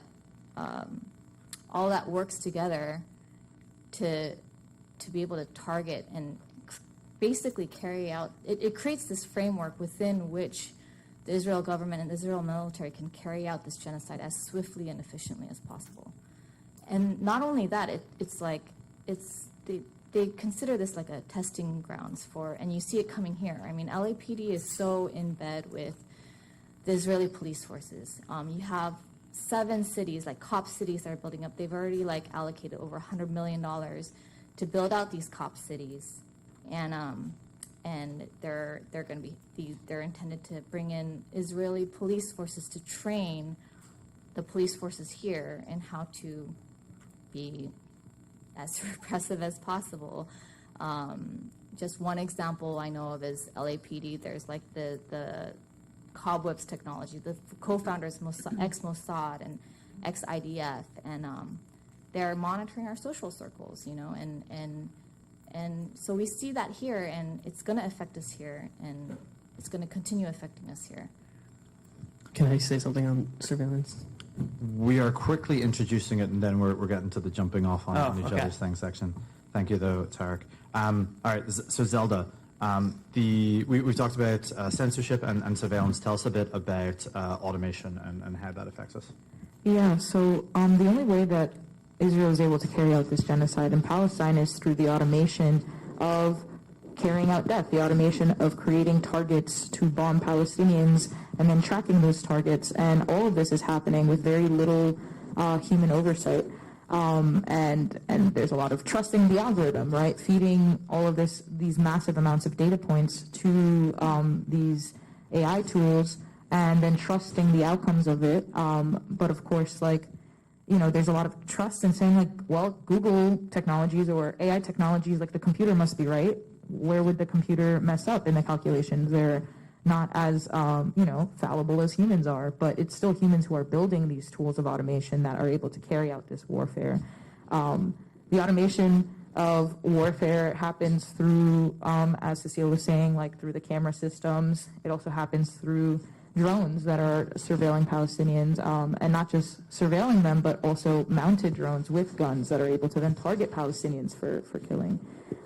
There's also automation through, there's a kind of robot called the Jaguar robot that literally goes around and is able to make decisions on the fly about whether or not to kill people in combat, right? And we can very easily see how technologies such as Google Cloud AI, which includes sentiment recognition, right? To be able to tell the sentiment of what people's faces are from the writing that they're doing, and then therefore be well, this seems like an angry Palestinian, and an angry Palestinian is a Palestinian that we need to keep track of. And we see just this complete AI system be built out. That is why they call this the first AI-powered genocide, right?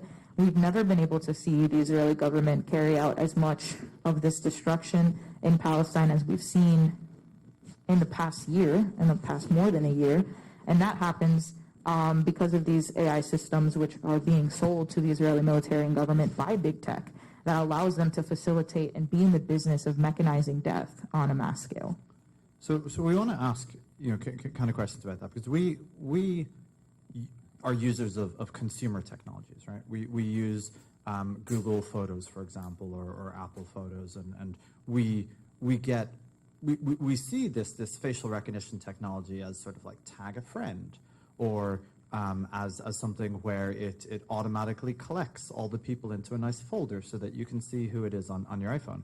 But in specifically the context of warfare, and specifically the context of Google, because I know there's been reports about Google Photos and their use in this, how has that facial recognition software actually manifested in a genocide? Yeah, that's a great question. Google Photos was actually cited by the Israeli occupation forces as being used to search for Israeli hostages. And it's very important that the framing in which they say that they're using this technology gives them an entry point for normalizing it. And then they can very easily, if they're using it to search for Israeli hostages, they can also use it to then search for Palestinian militants, if that's what they want to call them, right?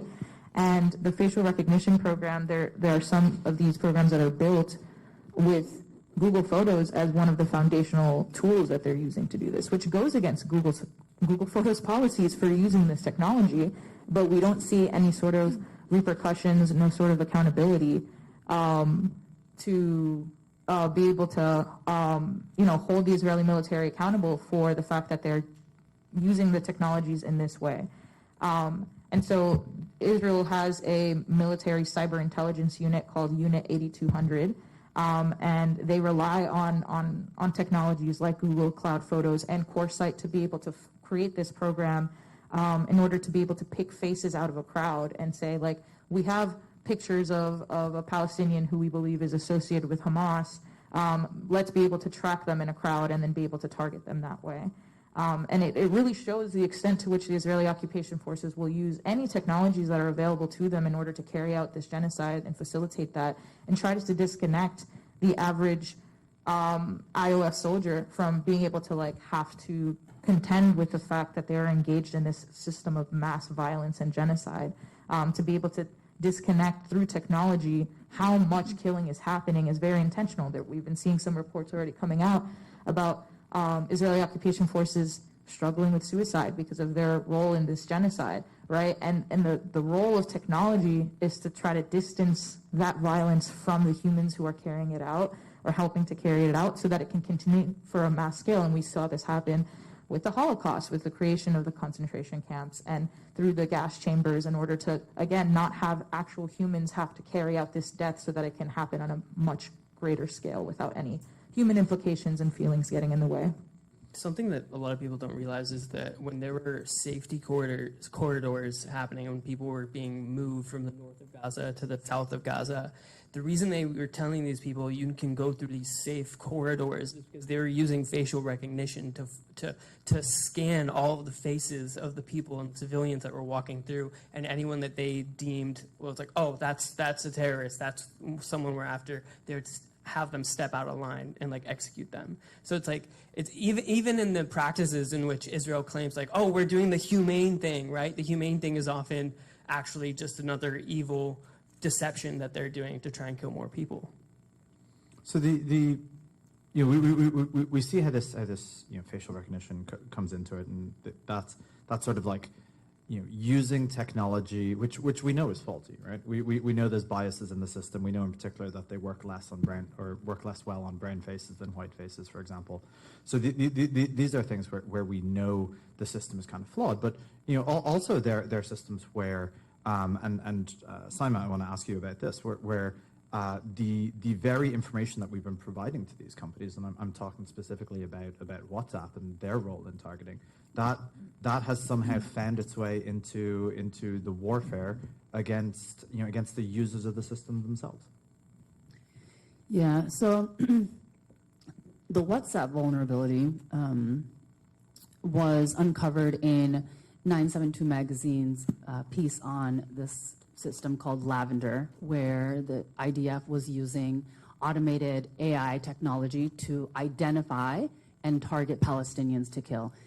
And it was revealed that they were using WhatsApp information to classify people as terrorists. And what they were looking at was whether people, like who people were talking to, whether people were in groups with known militants, so basically accessing group membership of private groups, and possibly even being able to identify where they were located. And Meta's complicity in this is that negligence, right? There is a piece that came out with this reporter, Sam Biddle, who interviewed several Meta employees about whether Meta was aware of the IDF using WhatsApp information and what they were doing about it. And employees talked about this vulnerability that engineers had raised. It's called traffic analysis, where the information, the WhatsApp metadata, can be exposed, and states could be using this information to access this type of information. And Meta's response is basically dismissiveness, right? It's like, we're not going to focus our energies or our resources on addressing these issues, even though they may be of concern. There's also concern whether Meta was actively providing this information to the IDF. So, during this live genocide, Meta is still actively responding to Israel's requests for data. Just in June to December of last year, Israel made 1,067 data requests to Meta, and Meta complied with 80% of those requests during a live genocide. Why are we providing information to a government that is mass murdering people? And at the same time period, how many data requests how much data they provided to Palestinians? 0. So there was a lot of concern on, hey, what is this information that we are actually providing to Israel? Because there is no transparency on that. And Meta claims that they are transparent. They have a transparency center in which they disclosed, they made 1,067 requests. But what in the world is actually in those requests? No information. And yes, there was concern on whether, hey, this WhatsApp information, is that what we're providing them? And until Meta is actually transparent, we're going to conclude the worst, that maybe Meta is actually providing WhatsApp information to the IDF. Well, I remember that there was a question posed to Meta about how do they get this WhatsApp data. And they replied and they said, there are no backdoors in WhatsApp.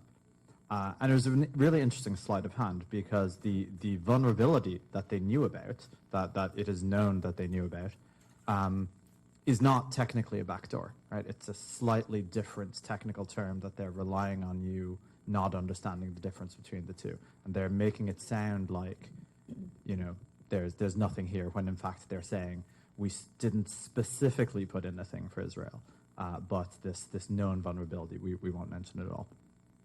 So the, you know, big tech's involvement in genocide and specifically in the Israeli genocide that's happening at the moment is, you know, we're going to get into it with each of these companies, but I want to talk about Cisco's one in particular, because that's a really, I suppose, a really bleak level of participation. Cecile, can you give us a rough rundown of that? Right. So, I mean, I think Cisco's been pretty fortunate this far to have flown under the radar in terms of its complicity and contributions to this genocide. And I think it's because a lot of its work has been behind the scenes. It's been more of the infrastructure. And also, Cisco's done a really good job of, like, hiding behind this facade of, like, benevolence, that they're helping and they're, like, contributing these great ideas to advance, you know, technology in occupied territory. And but they've been actually for over a decade now laying the groundwork for this genocide to happen. As far, you know, maybe even further back than 2013, they were working very closely with the Israeli military. Said they won like $150 million contract with them to install all the communications technology for them. They have they laid down a massive central network of servers, hundreds of what's called unified communication systems for the Israeli military, which basically connects all the data and creates a central place where the military can analyze everything and process all the data. And then more recently, they provide all the a large portion of the servers for David's Citadel, which is Israel's largest underground data center. And it's known to house some of Israel's most secure data, including, you know, stuff like the population registry, which we know is used in these targeted AI attacks. And then most recently, late last year, Cisco sold WebEx, which is its flagship messenger app, to the IDF. So, like, for over a decade, you know, most people don't know about it, but Cisco has been laying all the groundwork out for, it's almost like for preparation for this genocide to happen. And it's basically all the critical infrastructure you see. So in addition to that critical infrastructure, am I right in thinking that Cisco also directly pays employees who are taking part in the genocide? Yeah, so I mean, it was similar to other companies such as Intel and I think Oracle or Microsoft. I'm not sure about that, but so soon after the attacks, they paid over 800 employees, so anywhere from 2,500 for Israeli employees, and if they were on reserve duty, they paid them $5,000 each. So they gave money to the people who are now Yes. killing Palestinians. And I think that's across all of our companies. Yeah, I just want testing. It's really interesting because when you have American companies based in Israel, Israel has a law that these companies have to pay them while they're off doing reserve duty, and so these companies are paying their employees while they're off serving in the IDF. And we're talking tech companies. We're talking soldiers that make hundreds of thousands of dollars a year sniping children. And it is an Israeli law that requires them to, like, be paid while they're in military duty, but also at the same time, like, when you look at the complicity and, like, the war crimes that are happening, it's very deep and it's very complicit, and it's just like the fact that these companies even exist in Israel is the problem. So I want to, you know, look at that a little bit, because they are required to pay the military stipend. So the way that Israeli soldiers who are reservists are paid is through their existing payroll system. So if they work at Apple, then they'll be paid at Apple. But they get paid the military stipend. It's Apple making a choice, or Cisco making a choice, or Facebook or Meta making a choice to pay them their full salary, which is far, far in excess of the military stipend that they're legally required to be paid. So it's a choice that they're making. Yeah, it's like yeah, it's just like the mere existence and presence in Israel just immediately means that these countries don't care about human rights. They don't care about equality. They don't care about justice. They will market these things to us. They will sell us these products. They will make advertisements. They will come out every Pride, every Martin Luther King Jr. Day, and they will be like, we are just and we are right, and we fight for civil rights. And when it really comes down to it, when it actually comes down to the fight, no, they will suppress you. And if it gets in the way of them making money, they will suppress you. They will not start advocating for Palestine until Palestine starts becoming financially successful for them. You know, I used to work at Intuit, and I had a coworker who was in the U.S. reserves, and he got called in, and he had been talking to me about how, like, Intuit is so great, how they pay out the full salary. And it's a similar concept with the IDF. You know, they're paying out, these tech companies are paying out these grand salaries to U.S. military as well as Israel military, and I would garner that they are not paying out full salaries for anybody else serving in their own country's military. So it's this deep tie of the U.S. and Israel and prioritizing that over any other country when these tech companies are global companies, but so U.S. and Israel focused. I mean, it's you can sort of think of it as an extension of the apartheid, because of course they are employing Israelis, and they are paying.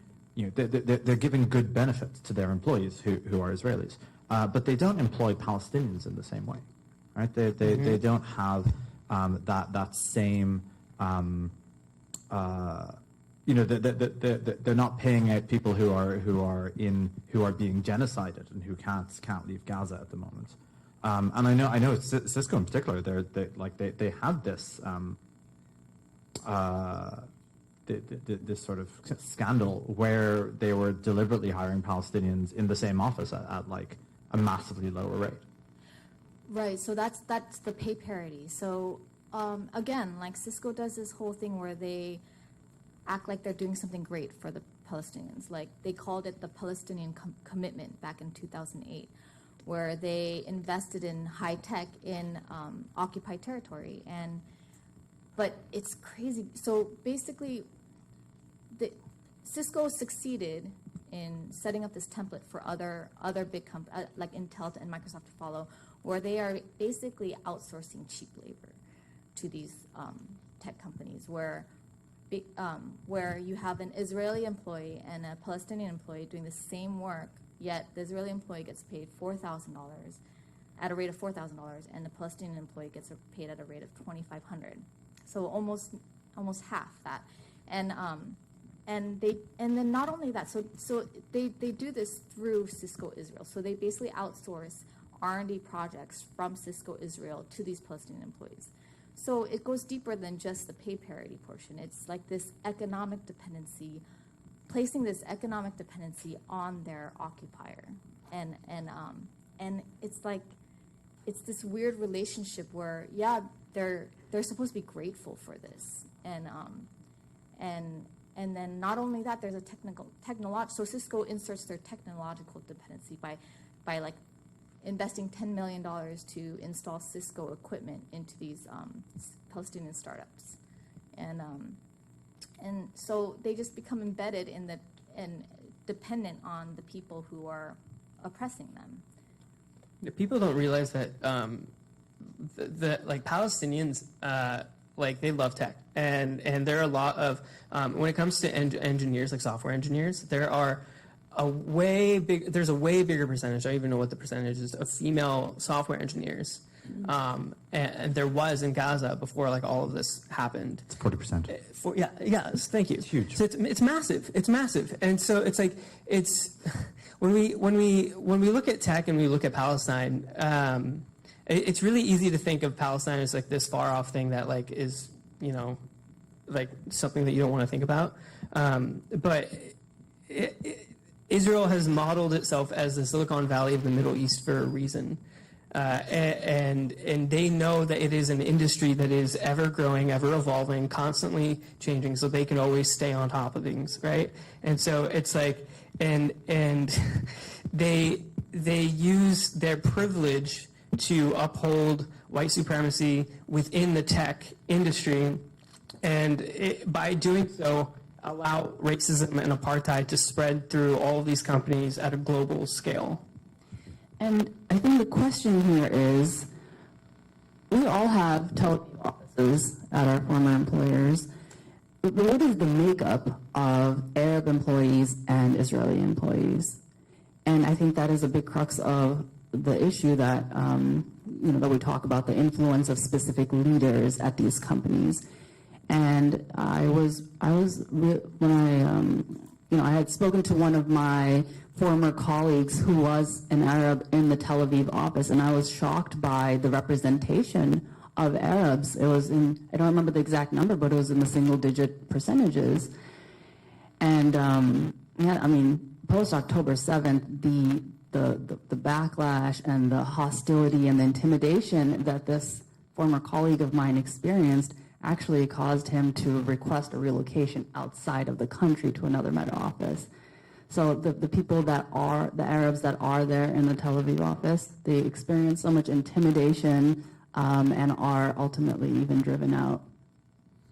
So we're going to talk about this this internal censorship and how, how this how the policies and that sort of thing that are enacting this digital colonialism are happening. But before we do, I wanted to ask specifically about Meta, and specifically, you told us a little bit about censorship at the start and algorithmic suppression and that sort of thing. So how exactly does Meta actually do this stuff? How is the digital suppression happening? How is this external censorship done in Meta's products? Yeah. So Meta is an interesting one because there is so many different ways that suppression is happening. Employees actually put together a 47-page report detailing all of these policy, product, and internal issues that were causing this large spread censorship on our platforms. I'm going to touch on some of the big ones. So in terms of policy, the two big ones are Zionism as a proxy for Jewishness. And I think that's a big crux of the problem in the whole movement, that conflation of Zionism with Jewishness. And Meta has adopted that policy, and that is what causes so many of our posts to be taken down and so many accounts to even be permanently banned. And the other big one is graphic violence. So that's going to either get you demoted or have your content taken down, or... Okay. Let me try putting it back on this. Is that better? Okay. So, and during times of a genocide, graphic violence is what needs to be shown. And Meta is determining, no, that's not what we want people to see. Another big one is in line with the Zionism as a proxy, just this concept of who they determine is can and cannot be seen on the platforms. So we have the DOI policy, which is the dangerous organizations and individuals. And it is very much modeled after, it is almost completely modeled after what the U.S. determines is a dangerous individual. And as we know, the U.S. and Israel are very tied into determining what that is. And they have determined that Hamas is the terrorist organization, and Netanyahu in Israel is not. And that is probably one of the biggest ways that censorship is occurring and stuff is being taken down.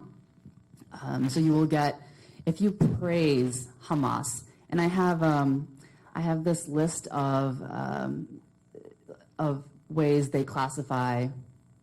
So one of my former colleagues was a policy manager on the DOI team, and she talked about what are the ways that Meta will flag your content as violating the DOI policy.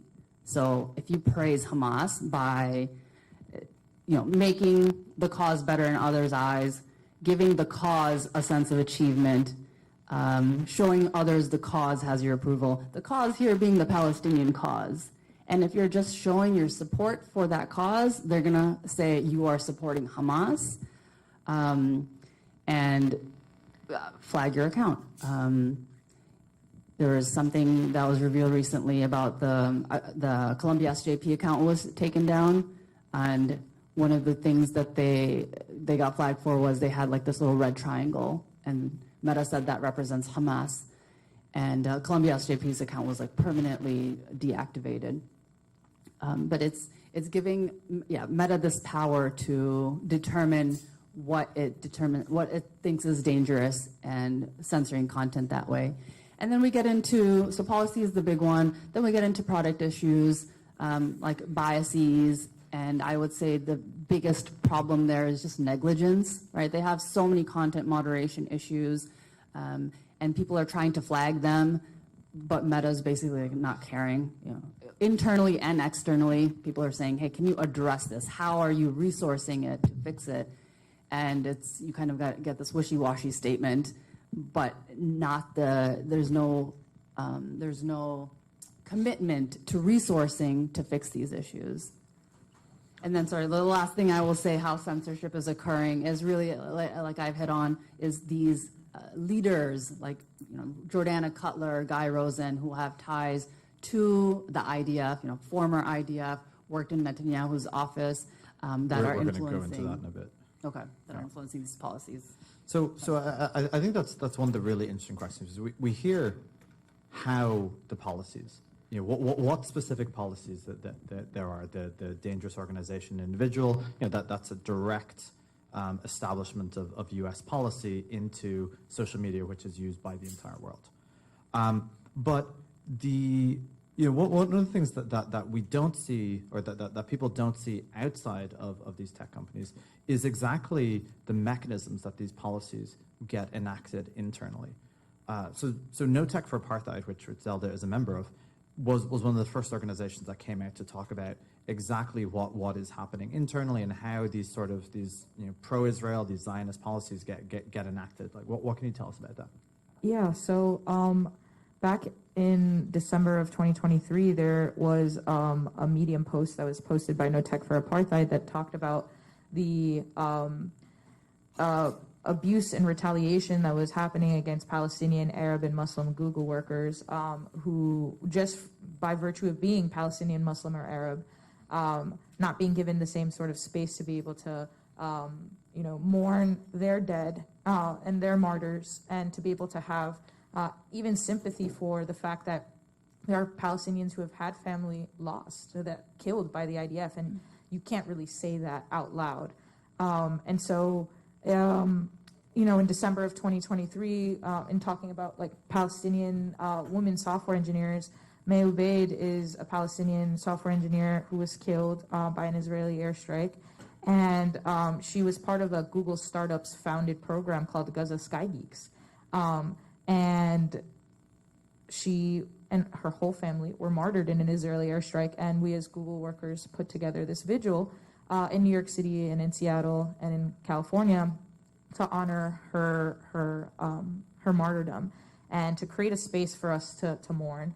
And it's in instances like those in which Zionists will start to somehow, as they do, completely flip the script and say that we're doing some anti-Semitic business because we're talking about Google's role through Project Nimbus, which is a $1.2 billion contract with the Israeli military and government between Google and Amazon that provide them with a local cloud infrastructure and AI. And so we also see the weaponization of anti-Zionism as anti-Semitism internally, and Zionists will reference their own statement saying that conflating these two as a reason as to why you can't express any sort of criticism for the Israeli military and government, and that means that you can't say like, hey, Israel is killing too many Palestinians, Israel is killing so many Palestinians, we also just shouldn't have military contracts, and they'll point out that's anti-Semitic. Yes, and they will say that is anti-Semitic. They say that bringing up any sort of like military contract concerns is, and specifically because it's against Israel, they'll point at other Google military contracts and say, why aren't you guys fighting against this? And I'm like, well, people have fought, and those kinds of people are the same people who are currently in No Tech for Apartheid and who are workers who are speaking up against it. We see yeah, go ahead. Sorry, I want to ask about that because we sort of skipped over that question earlier, which is my fault. You're talking about this Project Nimbus, and we were talking earlier about the WhatsApp targeting and the facial recognition targeting, and you mentioned lavender. And so can you tie like Google's complicity in this genocide, like tie it all together first? Yeah, so through Project Nimbus, I said that it provides local cloud infrastructure and AI tools. What does that entirely entail? Well, The Intercept uncovered some slides of what Google was presenting to the Israeli military and government when trying to sell them this technology. And they had slides that talked about facial detection. They had slides that talked about image categorization, object tracking, and sentiment analysis. And so they also, require the use of Google Cloud services for at least 2 Israeli weapons manufacturers. That was like part of the contract, is that like if Israel is going to have a weapons manufacturer and they're going to use AI, it better be Google Cloud AI. They want Israeli weapons manufacturers to use Google Cloud AI. And we can see that manifested in systems like AI systems such as Lavender that are marking thousands of Palestinians for assassination. And how are they marking them? It's through the facial recognition, right? And so we have not seen this level of like facilitation of Palestinian surveillance and oppression and genocide until after Google entered this contract with Israel in 2021. Prior to 2021, the Israeli military would usually run out of military targets to bomb, which is why we've never seen the scale of bombing the way that we see it now. And this lines up perfectly with when Google entered this contract with them to be able to provide them the capacity to carry out death in a mechanized, automated way. So to be clear, Google is providing the computers that are used for the automation of the genocide. Is that right? They provide the cloud infrastructure, which includes like data centers in Israel, as well as like a specialized landing zone for Israelis, for the Israeli military of the Ministry of Defense, which includes the IOF. Yes.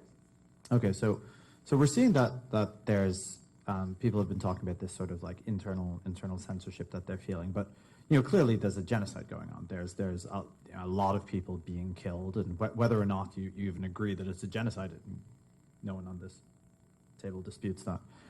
But people are saying it out there. But even if you say that, there's a lot of people that have been killed, and Google bans military use of their cloud, right? Am I misunderstanding that? Yeah, I would say so. They've recently this year entered new contracts with the U.S. Department of Defense to provide them with AI as well. So I think in the past there has been employee labor organizing that has tried to get Google to drop prior contracts such as Project Maven, but it seems like they've been completely rolling back any of those decisions to not engage in military contracts because we live in a capitalist world where they are just trying to make money, even if it's at the expense of human lives. So I think that's really an interesting question because I think it's worth thinking about, is it just capitalism? Because in the stories that I've heard you tell, that I've heard all of you tell, there's actually people who are extremely pro the suppression of Palestinian content, the shutting down of workers, the weaponizing of HR in particular is a thing that we've heard about. So you mentioned a bunch of times, we can't say this, we can't say this. What specifically are the mechanisms that they use to prevent you from doing that? Yeah. So I personally experienced like a lot of harassment by Zionists at work because I show up to work looking about the same way as I look right now, and that meant that like I had a lot of Google security being called on me, telling me that I would set up a table and say, ask me about Project Nimbus, and they would call Google security on me and say like, you're not allowed to be doing this, and I would say, I know my labor rights, I am allowed to be doing this, but it's the fact that they were trying to use Google security as like a mechanism of like imposing this pressure on me. They would also, file mass complaints against me in HR. They would also like weaponize the HR systems, which goes against Google's code of conduct and community guidelines, by encouraging other people to mass report me for sitting there and tabling, or for, like putting out flyers and such. So I think that, and then because we know that there are some words that are censored internally that you're just not allowed to say. You're not allowed to say the word genocide because the post will get locked and taken down.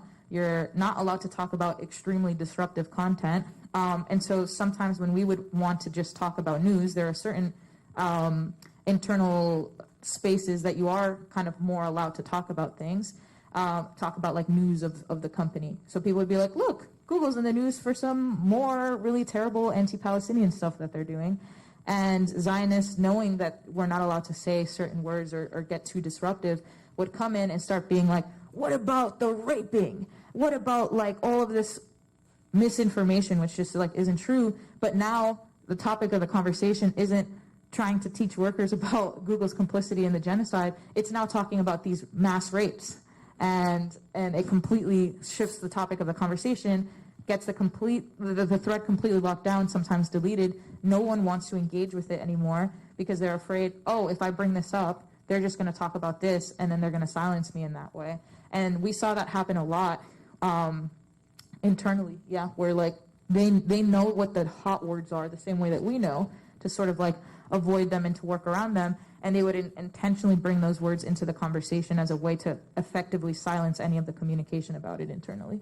And did they experience any consequences for this? No, I filed 14 HR concerns for a lot of harassment, including it got to the point where I was being stalked by someone, and all of those people still work at Google, and I was arrested and fired for a sit-in in April, which is even though I still have these like open complaints against these people because they never closed them. I got doxxed as well. So that's a really good opportunity to talk about what just happened at Microsoft with our friend Hassam, right? Like he sent a company-wide email to folks, and in the email he said, "From the river to the sea, Palestine will always be free," and he was sent hundreds of vile messages from Zionists calling him a terrorist. Messages, someone said, from the river to the sea, Israel would be free, right? He got in trouble for saying that from the river to the sea, Palestine will be free. He's Egyptian and Palestinian. And the person who said Israel will be free did not get in trouble. He got in so much trouble that they took away his bonus, they took away his salary increase, they monetarily penalized him because of his view on support of Palestine. And then systemically, the Zionists, hundreds of Zionists who are saying worse things by far, we're not like affected at all. And this is a systemic thing that is happening across all of big tech, across all of our companies. And it is a sign of what happens when you normalize relations with Israel. When you allow that racism to thrive in one corporate office, it's going to thrive elsewhere. So it's happening in all of our and I mean, Hassam just got fired. Yeah, and he literally he got fired. He got fired last week for hosting a vigil. He got fired for hosting a vigil. Yeah. So what about Apple? What's the internal suppression like there? Oh God. Okay. Well, so it's really interesting too, because you have Meta, you have Cisco, you have Google, you have all these companies that have like these military contracts with the IDF, and then very physical, tangible evidence of like collusion and being included in this genocide and this apartheid. The thing with Apple, and the thing that people don't really necessarily realize, is that it is the normalization of such deep ties within Israel that allows Apple to like thrive. And in 2017, Apple purchased an Israeli startup for facial recognition. Your Face ID on your phone is coming from technology that was based in Israel that was made to survey Palestinians. It's such a deep tie, right? And people don't want to talk about Apple, rightly so, because there are like a lot of other companies that are a little bit more complicit in the violence and the death. But when you have this company that is as pristine as Apple, that is so commonly used across the entire freaking world, right? a company that says we believe in social justice, right? In 2020, after George Floyd died, they started a racial equity justice initiative. They started selling Pan-African, like this is a Pan-African watch band. I bought it because it's the same colors as the Palestinian flag. But like, they market themselves so well to be the company that you want to love, to be the company that offers you prestige. You don't want to have a green bubble. You want to have the blue bubble. Your friends are going to make fun of you if you have a green bubble. And it's just like, when you just kind of like accept that and be like, okay, yeah, like I really like Apple. They're a really good company. You dive into the racism. It's horrific. And it's like they, like, so on November 1st last year, they shut down the Muslim Slack channel because Zionists were coming into the Slack channel and they were mass reporting, kind of like what was happening in Google, mass reporting anything that they found offensive, which would be words like genocide. It would just disappear. No one in the channel was explained as to why these messages were disappearing. And they kept reporting things to a point where Apple was like, you know what, we're going to shut this channel down. And in order to be fair, they also shut down the Jewish channel. It's been a year, and they have not even provided the channel back after multiple meetings with managers. And Apple does not want to set foot. They don't want to touch the subject with a 10-foot pole, despite having opened in Israel in 2012. I mean, is it possible that they don't want to get into this sort of like concept because they have this historical sort of like supply chain colonialism that's built into the actual hardware that we are using? Yes, exactly. I mean, like, it's all back down to colonialism, people, right? Like, so they use precious minerals from Congo, right? And Congo and the whole of the African continent has been a victim of colonization, right? The people of Congo should be rich as hell, and they're not, because foreign countries are coming in, utilizing their resources and selling them, and leaving the people of Congo to die. And Apple is complicit in that. In they utilize those same mines. They utilize the mines where people are dying to get these minerals from. And so one big thing that you will have seen in this past year, so like, there's been a lot of fight about cobalt, right? Apple's made this like grandstand saying that we use 100% recycled cobalt now, right? And they might use 100% recycled cobalt today, this year. It literally just started, but they also still use precious metals like coltan. Coltan is a mineral that is used in the chip processors. It conducts electricity very quickly with very low heat when it's reduced to a fine powder. And so they are trying to make this, again, PR, public image. We use 100% recycled cobalt. Tim Cook did an interview with Dua Lipa, where Dua Lipa was like, can you promise that the phone is made with 100% recycled cobalt and isn't a product of child slavery? And Tim Cook was like, yes.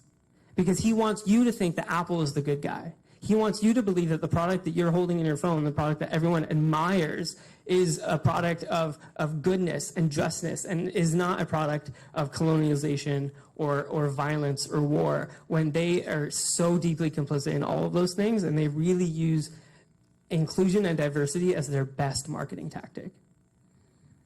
So we are running out of time because it's such good content. But let's finish this topic out on the censorship, because Meta has been one of the major offenders of shutting down conversation internally for Palestine. And I feel that they have a lot of special features in their internal censorship that I think people should know about. Yeah. And I agree with you. It's this illusion of DEI that I find wildly problematic. So with Meta, I always say that internal censorship is a reflection of the external censorship. Our products are only going to be as good as the people that are building them. And if you are suppressing diverse voices, the pro-Palestinian voices, people of color's voices, those biases are going to be built into your products. Paint a little story. Back in October, November, so many of us at Meta were alarmed at how much suppression of Palestinian content was happening. We had our friends messaging us like, whoa, what is going on? Content being taken down, as well as friends being doxxed. My friends were receiving like hate messages, like death threats.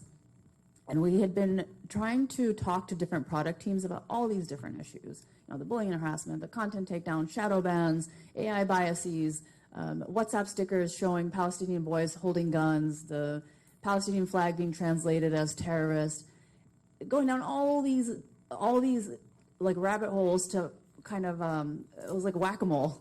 So we decided to, let's start compiling some of this information together. And we got even more alarmed when, I think the biggest source of alarm came when we found that our posts were being taken down, were being deleted. Not just about product issues. Like once I posted your article link, and I was like, hey, the public's concerned about this. They just deleted the entire post altogether. They banned posting the link to Paul Biggar's article. So they don't want to deal with the conversations around it. But besides the product issues, it was the simple things like my colleague lost family members in Gaza, and if I tried to offer condolences to him, just to say, hey, I'm sorry you lost your family, I'm praying for you, the post was deleted. We had, and that is just like, it just shakes you. Like, it is like, what is going on? I can't offer condolences. Was it the same for both sides? Was the same thing happened to Israelis? No, and this is, it's the double-sidedness of it. Not just with Israel, I also, even with Ukraine, right? Like, there's an outpouring of support, and there's no issues talking about it. When October 7th happened, all the leaders offered condolences. We compiled a huge list of all the sentiments that were offered to Israeli civilians as well as Israeli colleagues, saying, hey, we're with you if you need to take time, all of this stuff. Then in the days following, like, no word for Palestinians. So we are here in our and this is, mind you, this is in our employee resource groups. We're not spamming the whole company. This is in our Muslim employee resource group, Palestinians employee resource group. We are just trying to find comfort in each other and raise some of these issues. We had one of our colleagues that lost 47 family members.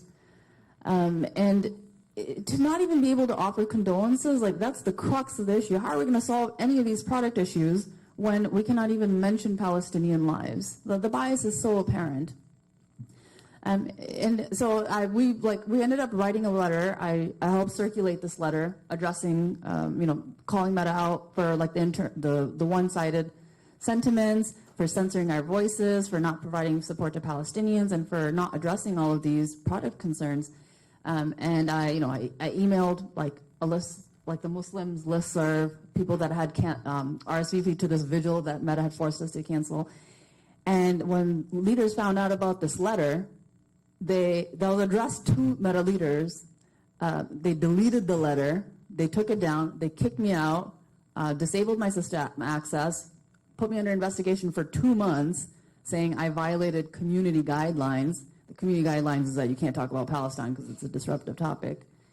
And then ultimately, when I returned to work, continued my advocacy, they ultimately fired me for the 47-page report that I mentioned that employees had compiled to just summarize some of the issues we'd been concerned about.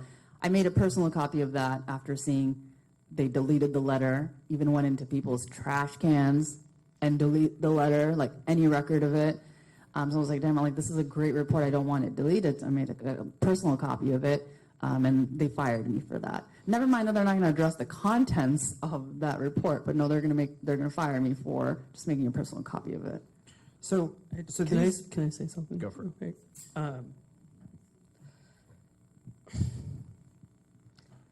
As a Palestinian, it's so hard to sit here and have these conversations. The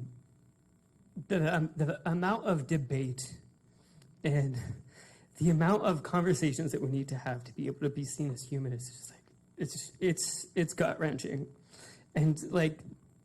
When you mentioned your colleague who lost like 40 plus members of his family, right? It's just like I got a notification on my phone earlier today before this panel, and nearly a year ago, my cousin. I'm sorry. A year ago, my cousin Abdul Rahman was killed for collecting rainwater, and it was just, and it's so weird, he's one of almost over a dozen family members I lost in this past year. And it's just the amount of work required to humanize Palestinian lives is atrocious. The fact that we have to sit here and debate these things and to convince the world, right? Like the fact that this room isn't filled with people who understand, who want to be here, who want to listen, who want to support. The fact that we have to fight through the rubble to even just be heard is it's so demoralizing. And that is why, like, I don't mean to like throw off the panel, but the reason we have to. The reason we're talking about this right now is because we have to realize that this fight is not just on the Palestinians in Gaza. It's not on the Palestinians of the West Bank. It's not on our politicians. It's not on all of the leaders of the world. It is on us. We have to have these fights and these conversations, and we have to make people uncomfortable because once that is over, once the violence ends, we have to come to terms with our complicity in that. Every single person is complicit in some way, shape, or form. And so, if you don't feel heartbreak for the humans that have lost dozens of family members, you are complicit in allowing yourself to dehumanize another human being. It's just it's so atrocious. It's just like it's so maddening, the fact that we have to sit here and try to convince the world that our lives matter in a way. And it's like the systemic oppression that's in tech is mind-blowing, and people don't even really understand the depths of how the products that we use every single day are killing the people that we love. And I want to expand on that a little bit. Like the level of, I mean, this dehumanization, sorry, I don't mean to. No, you're fine. But just this level of dehumanization, I mean, that's such a core weapon that's used to enable this genocide, and we see it in all of our companies. And I hear the same pattern going on.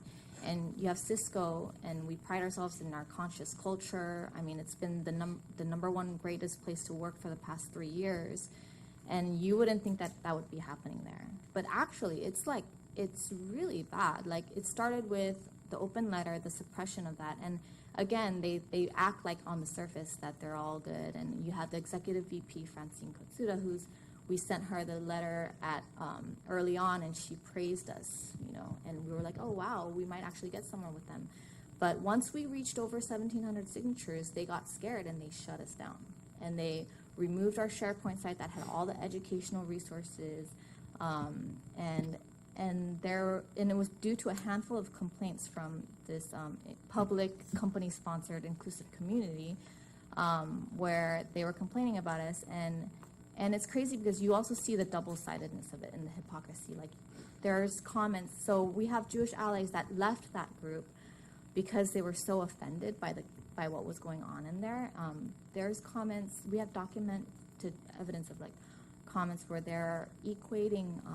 They're referencing Palestinians as having 4 legs. And they're talking about I'm sorry, I have to say this because I want to expose this, but they're equating pro-Palestinian, queer pro-Palestinian activists as chickens running for KFC.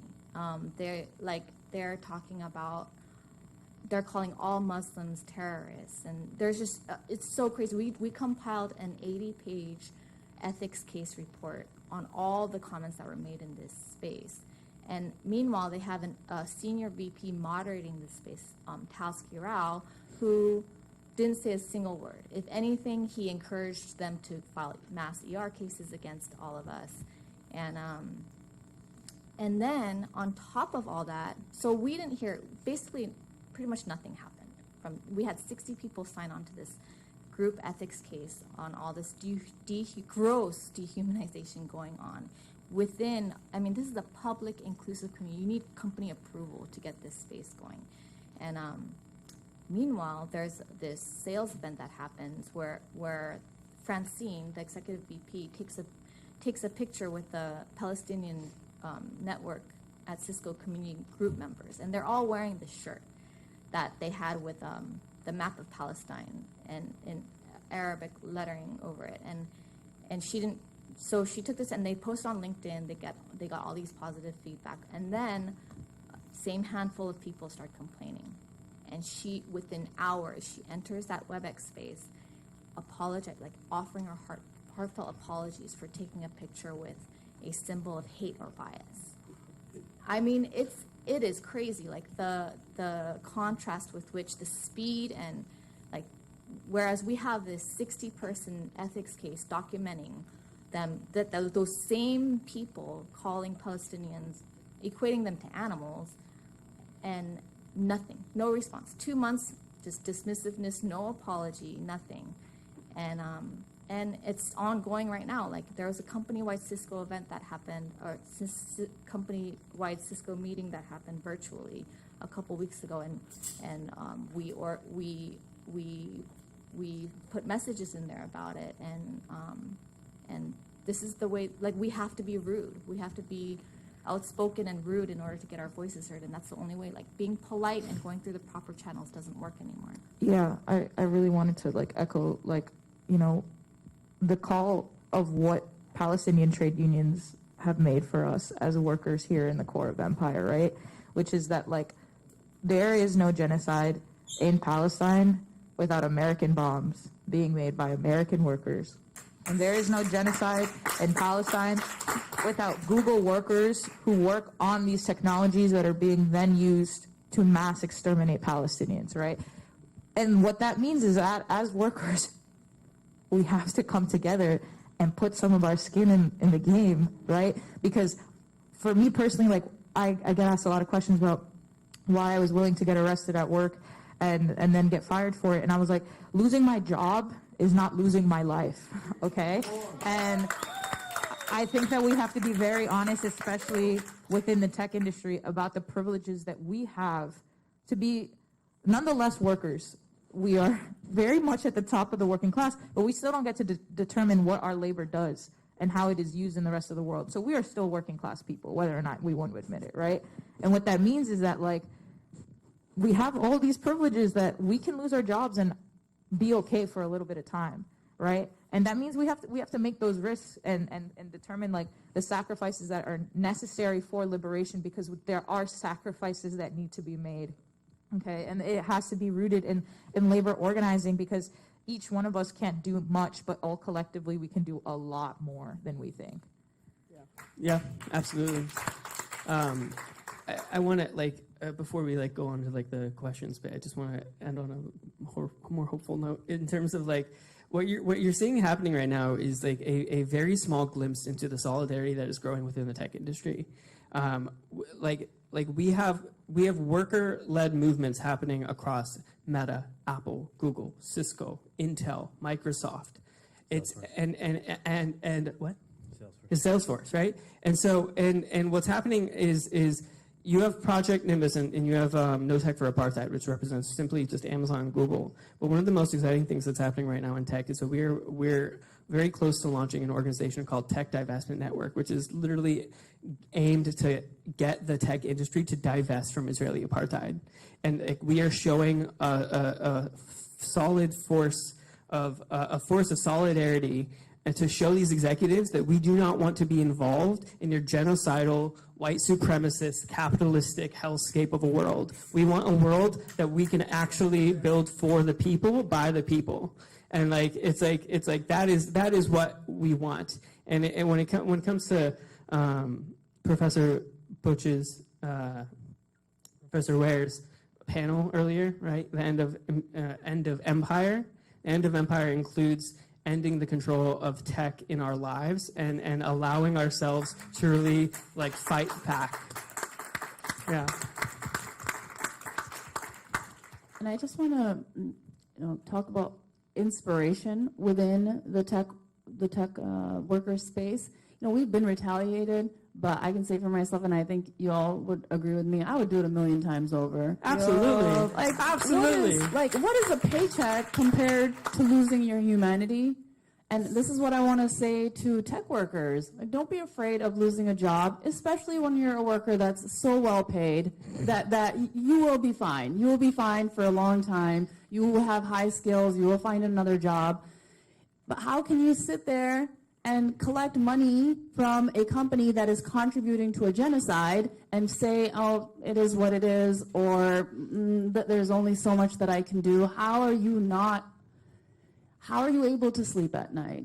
How are you able to justify that? What will you tell the children 30 years from now when there was a genocide occurring and the massive complicity of these companies? What did you do? We care about ourselves so much, and it's like if we cared about the world will take care of ourselves.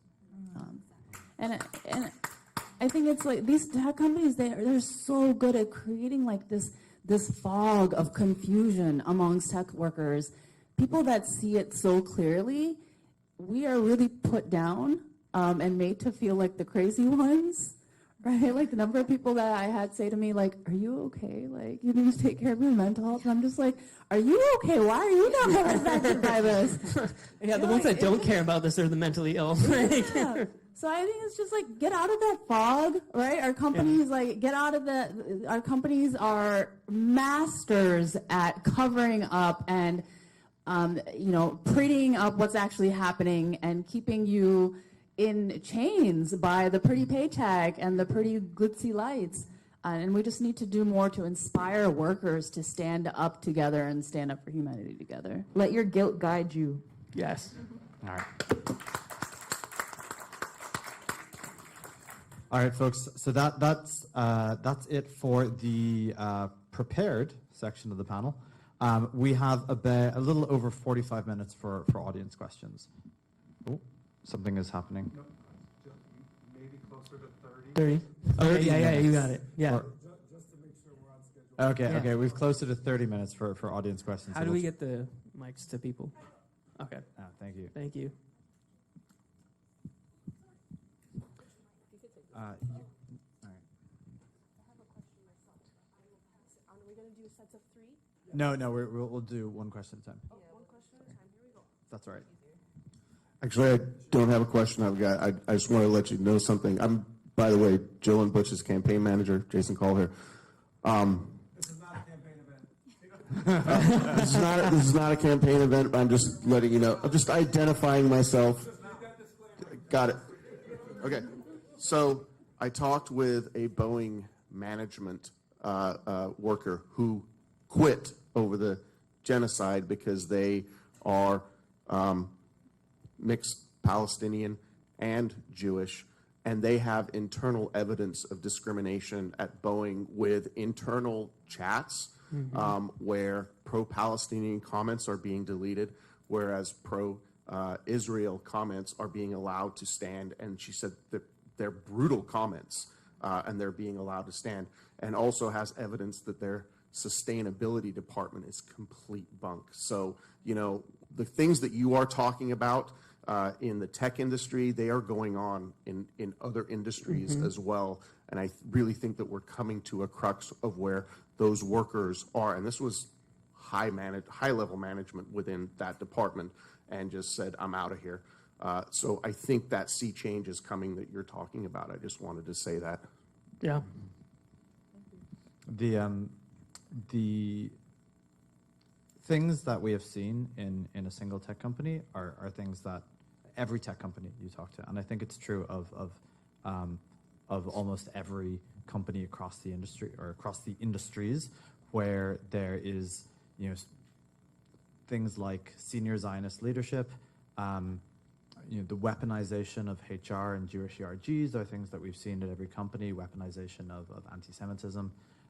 These are the fact that a lot of these companies have an awful lot of Israeli employees, and the majority of those Israeli employees who actually were in the IDF, who were actually participating in that genocide, is something that we, when we get beyond this and we can look back a little bit and do the recounting, we're going to see this, that this was true across almost every company in America. And I think there's a big one is community guidelines. You can't talk about disruptive topics, and they've labeled Palestine as a disruptive topic. And I think, we were discussing, when we started meeting each other, I was really blown away by the tactics that these companies use to suppress Palestine. And it seems like it's the same playbook. It seems like they went to a conference and talked about how to suppress Palestine and to suppress and intimidate workers from speaking out. And I think it's about, it's happening in silos, and we're starting to come together. If we tell that picture, we tell that story where it's the same tactics that are being applied, that's powerful, and that is what we are trying to work towards. And I think speaking up, I think we're also having people reach out to us. Like, I just had somebody from MasterCard reach out to me the other day, and she's like, the same story that you're talking about is happening to me. I also got fired. This is also happening at MasterCard. And how do we bring these voices together to create that power and that momentum? Have you guys considered building a legal case for discrimination within these companies? Because Absolutely. That's the thing that I have been talking about with this Boeing worker, is to build that case for actual legal discrimination. Yeah, so in April 16th, 2024, Google workers, with a lot of them affiliated with No Tech for Apartheid, did a sit-in in California, New York City. Google fired 50 workers in response on an act of mass retaliation it's very unprecedented within the tech industry.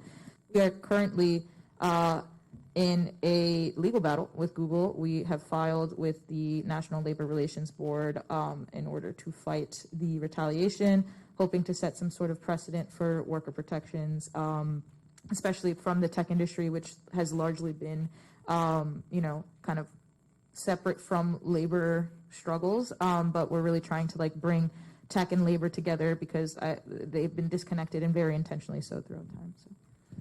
Right, so we're going to remove. Okay, next question is your question, please. Thank you. And then I'll move the mic real quick. So it was just said that Cisco has pride themselves of being the great company to work or whatever, and I feel as though in the past about 3 years, right? You said so. It kind of just connects the collective liberation in my mind, because after 2020, there was this huge discussion about diversity and equity. We got to talk about that. And now creating just this huge division between, we're a great place to work for maybe brown people, but not Arab brown people. Just creating more division. And then there was a comment that said, that was they're all rooted by money, right? So it doesn't end up surprising to me, but my question is, as people that aren't working in tech, that carry an iPhone, do I just drop my iPhone and say, fuck my iPhone? I want to be able to have action behind something. And as a person that's not working at tech, what can I do? How can I help? How can I support? Limit your consumerism. That is what it's at. It's like you have these companies that have such large monopolies, right? Meta has a monopoly on social media. Apple has a monopoly on iPhones and MacBooks and stuff, right? And Google has a monopoly on all the shit that Google has a monopoly on. And so what it comes down to is it becomes almost unrealistic to do a boycott effort to try and be I'm going to boycott everything from this company, right? And so when you can't realistically boycott a company, what you can do is limit the amount of times that you purchase from that company or you interact with that company. You can also make it very clear and be very vocal about where the public stands, because these companies are doing these things and they're getting away with it because their facade is bigger than the horrors that are happening behind the scenes, right? So if people are actually more aware and the conversation gets louder to the point where they can't avoid it, then they have to start being held accountable. No, go ahead. Just a follow up to that. It's we said it's social media is our news, right? But when our side of the story is being so censored, it's I want to keep pushing it out there, but they're just turning around and saying, no way. So what can I do on that part to keep pushing, but then just keep getting taken down? So I think boycotting is one aspect of it, but I think a big part of it also is you got to take it from a very strategic perspective. I mean, that's why you have the BDS movement, is about targeted boycotts, right? Mm-hmm. So for me, I don't know about, so I know like these big tech, like they're like really big and bad, but they're not moving anywhere, right? Like they're not gonna, they're not shy about their stance on all this, right?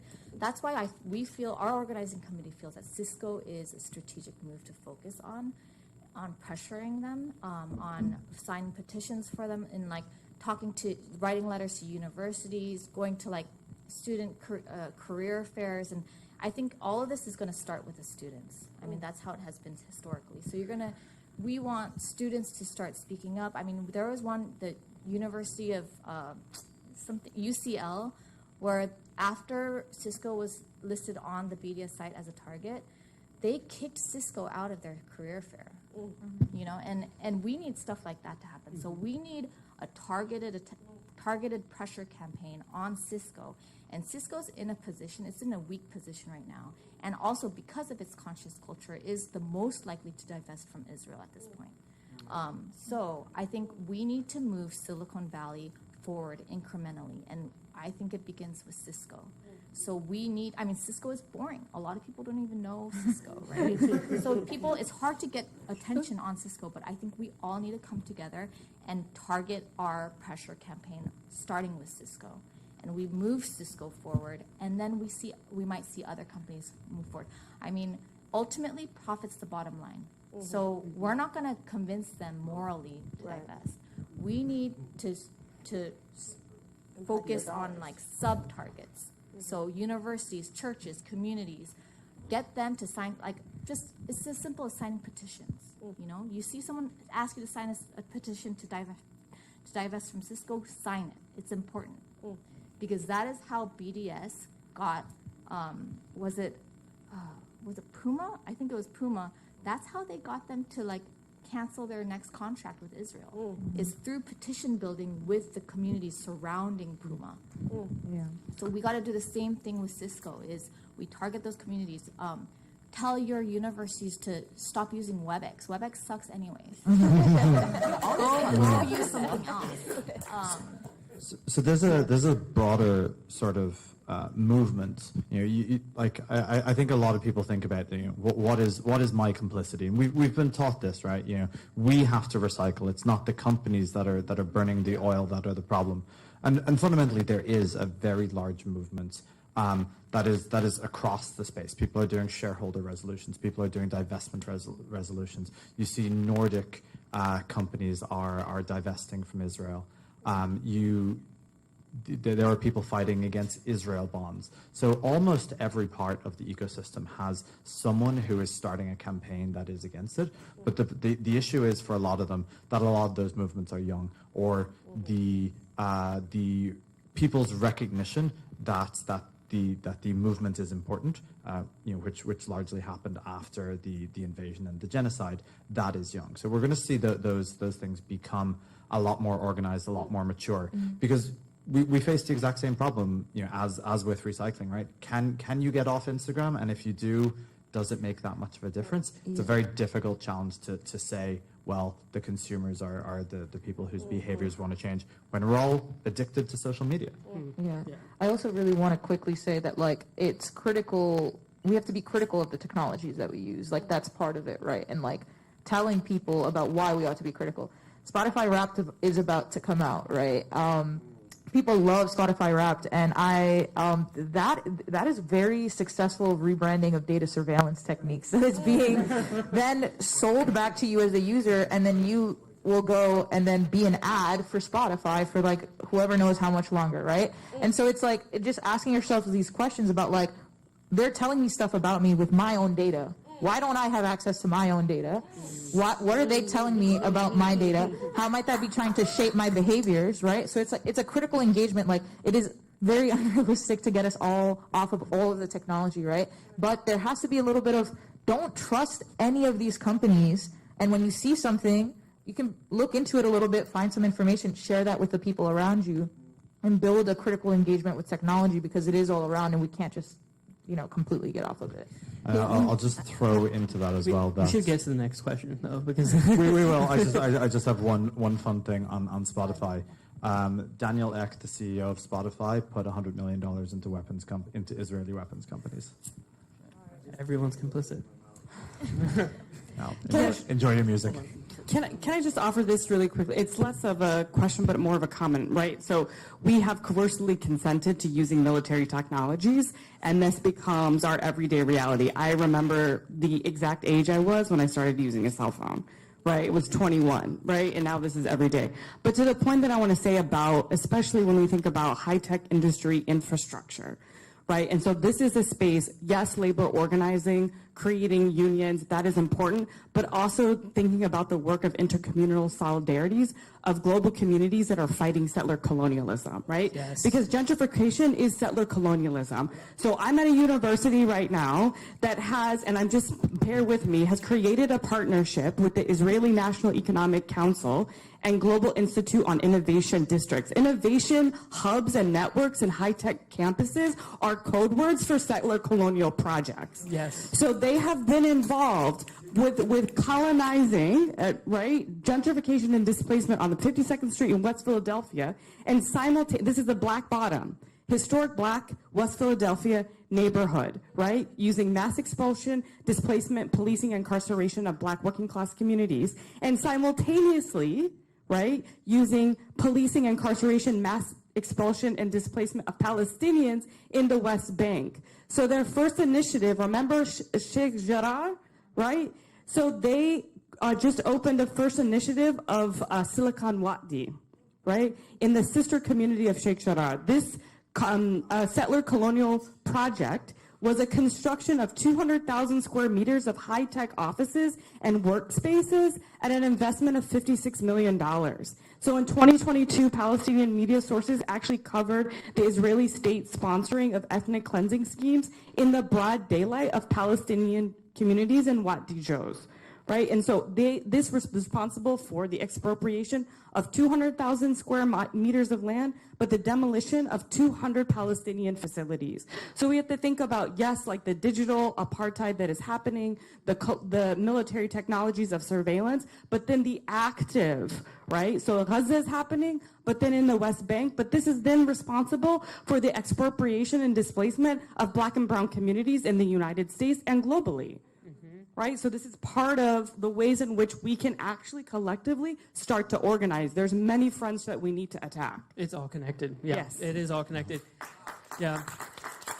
One thing to answer your question about what do you do, like if you're getting suppressed on Instagram, get on the streets. Like get out on the streets. Like you can't just keep it online. You have to come out and support these protests and these rallies.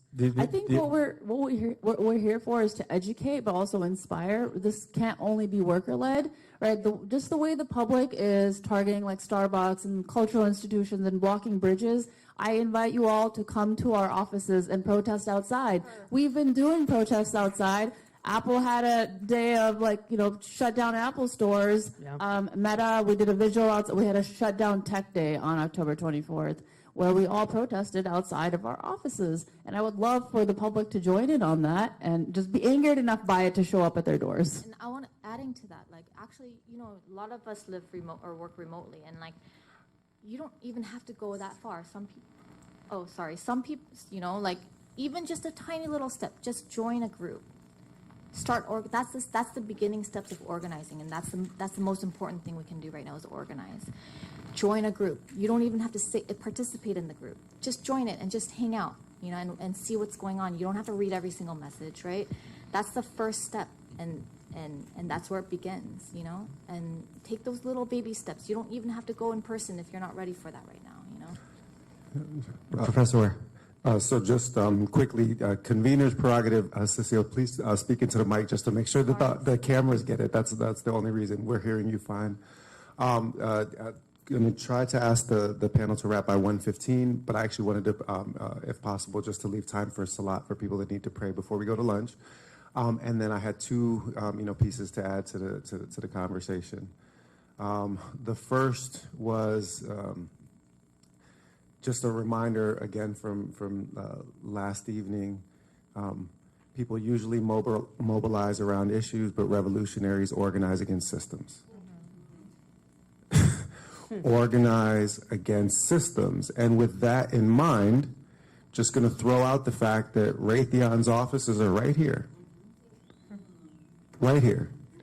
And, they have been, recruiting students right out of STEM program here at UCSB. When we did a protest on this campus, last year, we heard from, STEM students that are talking about that literally first year in programs, they're essentially being groomed by the war machine.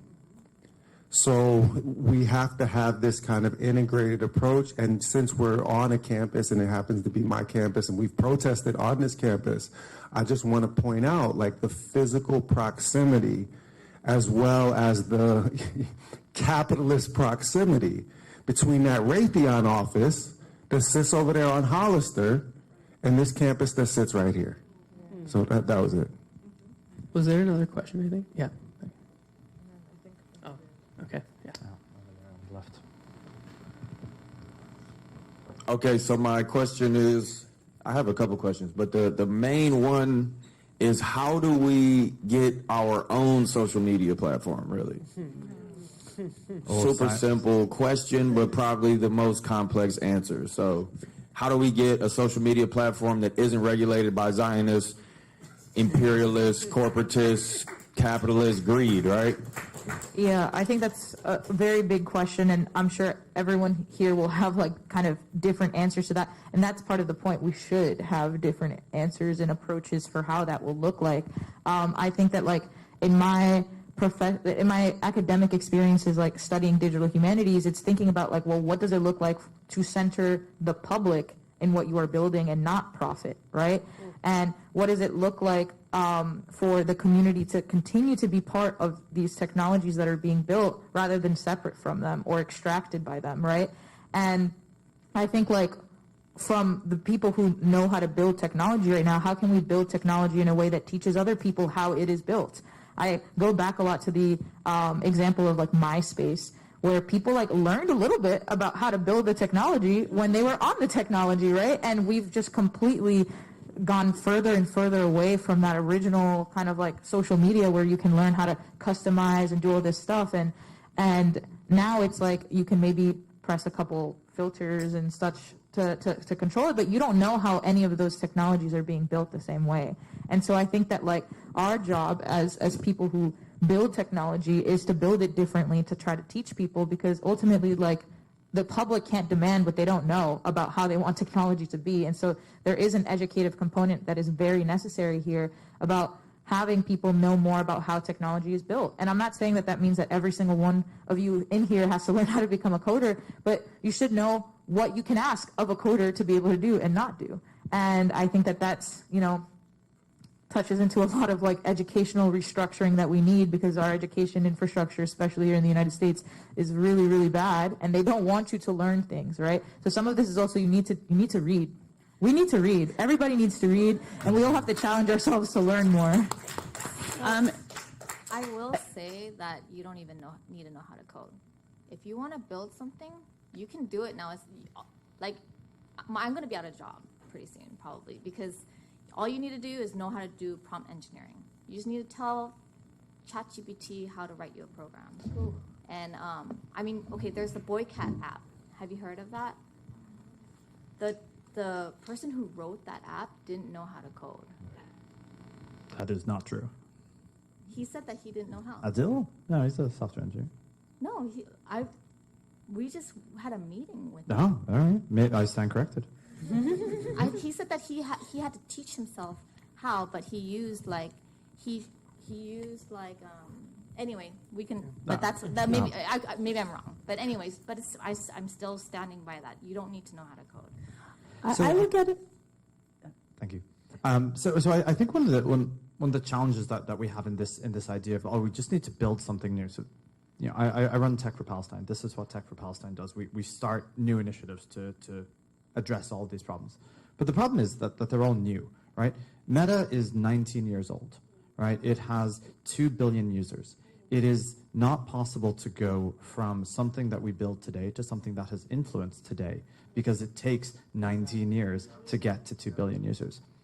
And there is actually a Twitter replacement. In fact, there's a number of Twitter replacements that have been created. One is called Mastodon, and Mastodon is probably the biggest open tech platform that's out there. It's over 10 million users. And there's another one that's newer, and that's got a little more closely aligned to venture capital funding structure, but it's also getting about 10 million users, and that one's called Blue Sky. And the challenge is that at the same time that they were being created and they were growing, Meta created Threads, and Threads now has 100 million users, right? Because it has that platform, it's able to leverage the advanced advertising networks, the advanced profit networks that it has to build them, and it can push that straight into growth. And so what we're actually dealing with, it's not just that the tech industry is complicit, but the tech industry is shaped in such a way that growth is the only thing that matters. And community tech is just inherently difficult to get users. We were talking about it with influencers earlier, that this thing Mastodon exists, and if you go onto Mastodon, you will have no followers, you will have no algorithms to push your content out. There's no way to grow in the way that people have on Reels or on TikTok or that sort of thing, because it removes these sort of like colonial aspects of the technology that we're talking about. Those are the same things that even we as advocates and activists want, because we want our voices to be out there. So fundamentally, I think that we're going to find it a lot harder to have these sort of like, I suppose what I'm trying to say is there's no easy answer to that question. There's no easy answer to how do we build our own thing, because the things that are not our own thing, the things that are owned by these giant corporations, those corporations are giant because they figured it out, and they figured out how to monetize it and how to turn that back into growth. They have 100,000 employees who work to get us addicted to these products. They did from the very start. The Meta started, it was Facebook, 2005. Mark Zuckerberg built this little thing in Harvard, and then Peter Thiel, who one of the most evil people alive, gave him $500,000 to build it, and then a couple of years later, someone gave him, or a year later, someone gave him $5 million to continue to build it. And so that like the venture capital aspect of it, the people who invest in startups, the people who take often our university's money and pump it into startups, they are doing it for a profit motive. They're doing it for a growth motive, and it is just fundamentally very hard for community tech or free tech or Zionist free tech or capitalist free tech, however we want to put this. It is just that much harder. When you free Palestine, you free us from capitalism. When you do that, we free us from these awful social media platforms that control us. So I think that there's one more question. We have like 5 minutes. Okay. Yeah, back here. There's two. Quick question. So, do you need another best friend? Because So I think this is going to be our last question. So let's make the answer good, and we'll call it there. Huh? Oh, well, when you free Palestine, you will free us from capitalism, and when you do that, you can free us from the social media that controls us. Nice. Amen. Nice. All right, final question over here. I'll stand. Thank you guys so much for being here. This was like one of the best panels I've ever listened to, and I'm not even just saying that, just to say it. So thank you.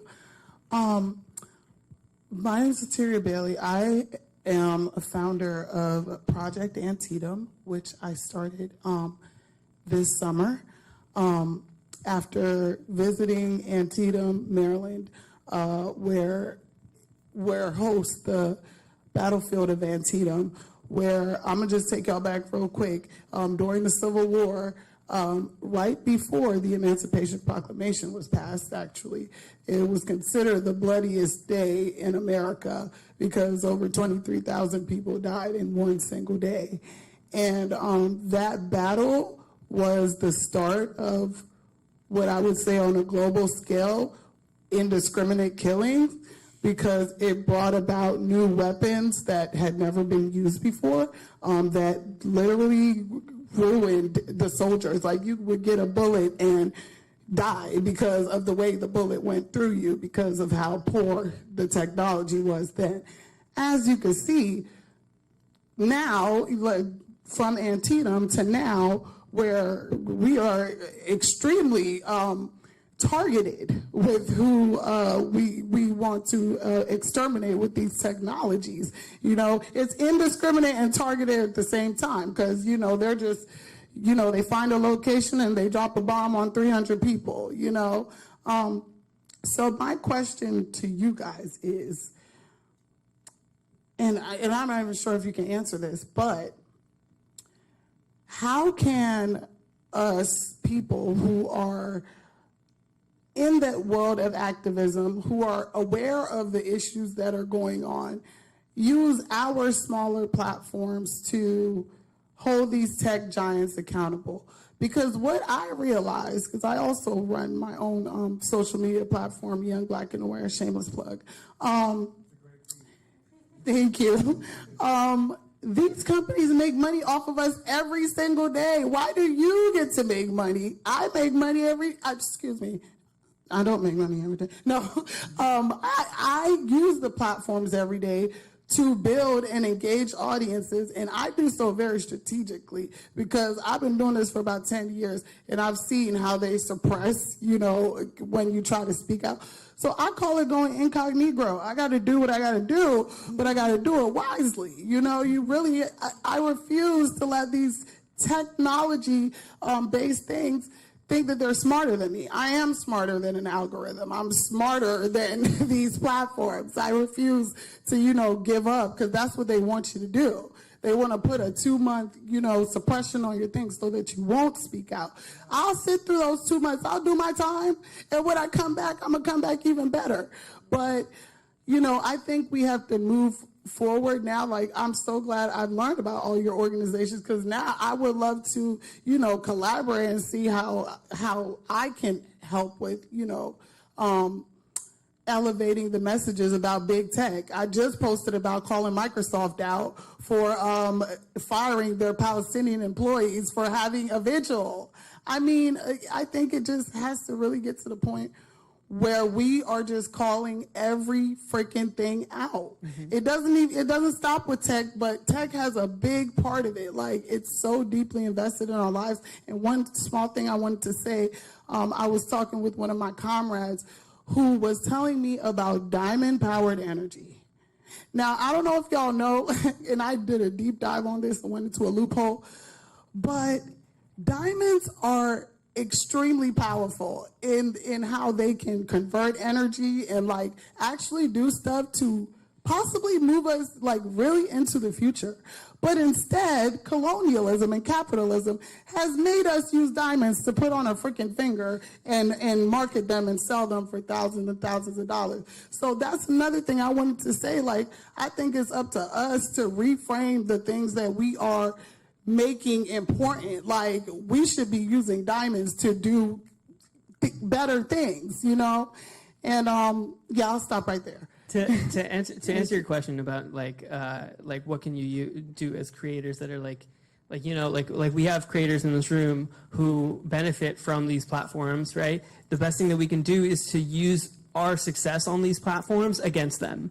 Is like you need to advocate for the things that you know that these companies will not benefit from. You need to advocate for the end of white supremacy, for end of colonialism. You need to advocate, tell your users, educate your users, right? You need to teach your users what to do. That's one of the most powerful things about having an audience or social media in general, is that by educating people, you can get more people to do something than you would have otherwise without that platform. So just use that success against them. And then, like, if you're making money from these things, donate that money to organizations that work to end the systemic racism available. I have this thesis I'm working on that social media was maybe never good for activism anyway. We reduced our message to a funny little graphic, to a 30-second presentation, to a 140 character tweet. The way that we actually educate people is it's often in groups like this, in rooms like this, but often it's very much one-on-one. The thing that I think we should be doing is advocating getting off of social media and making a list of all your friends who don't know about Palestine or who don't know about racism or whatever it is that is part of the colonialism that we're experiencing, and go and talk to them. Let's go for a drink and let's talk about colonialism. I agree to that, but I will also counter that I think this movement would look very different if we didn't have social media. I think so many people got educated through content creators that were just speaking to the public. We have a high schooler here who, I listened to his videos and I was so educated by them. And I think there's a lot of power in that. I saw movements occur because of mass number of people being educated very quickly. I think there's a value in both. And I would say, it's about the public pressure on these companies. So let's get creative. I would personally love help, right? From content creators that have hundreds of thousands of followers. What's a creative way to really get this into mainstream media, put up the pressure? For example, the Black Lives Matter, when we did the Black Square, right? It was all over social media. That raised awareness for the issue.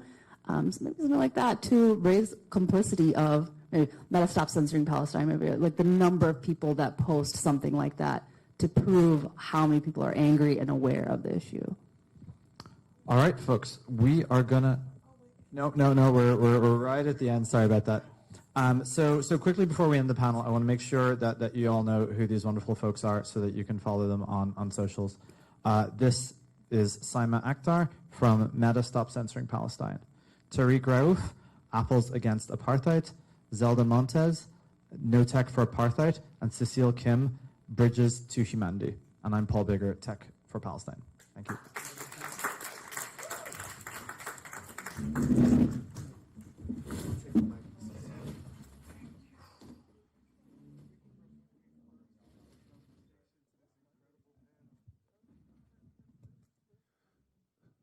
So, for those that are making salat, we're gonna just do that right here. And then the panelists are all going to be coming to the van to be taken away to a second location for lunch. I'm thinking of what's the movie where they say never follow a hippie to a second location? What movie is that? Say again? It was 30 Rock. It was not a movie. Yes, Alec Baldwin said that. Never follow a hippie to a second location. So we're going to pray. The bus will leave at 1:30.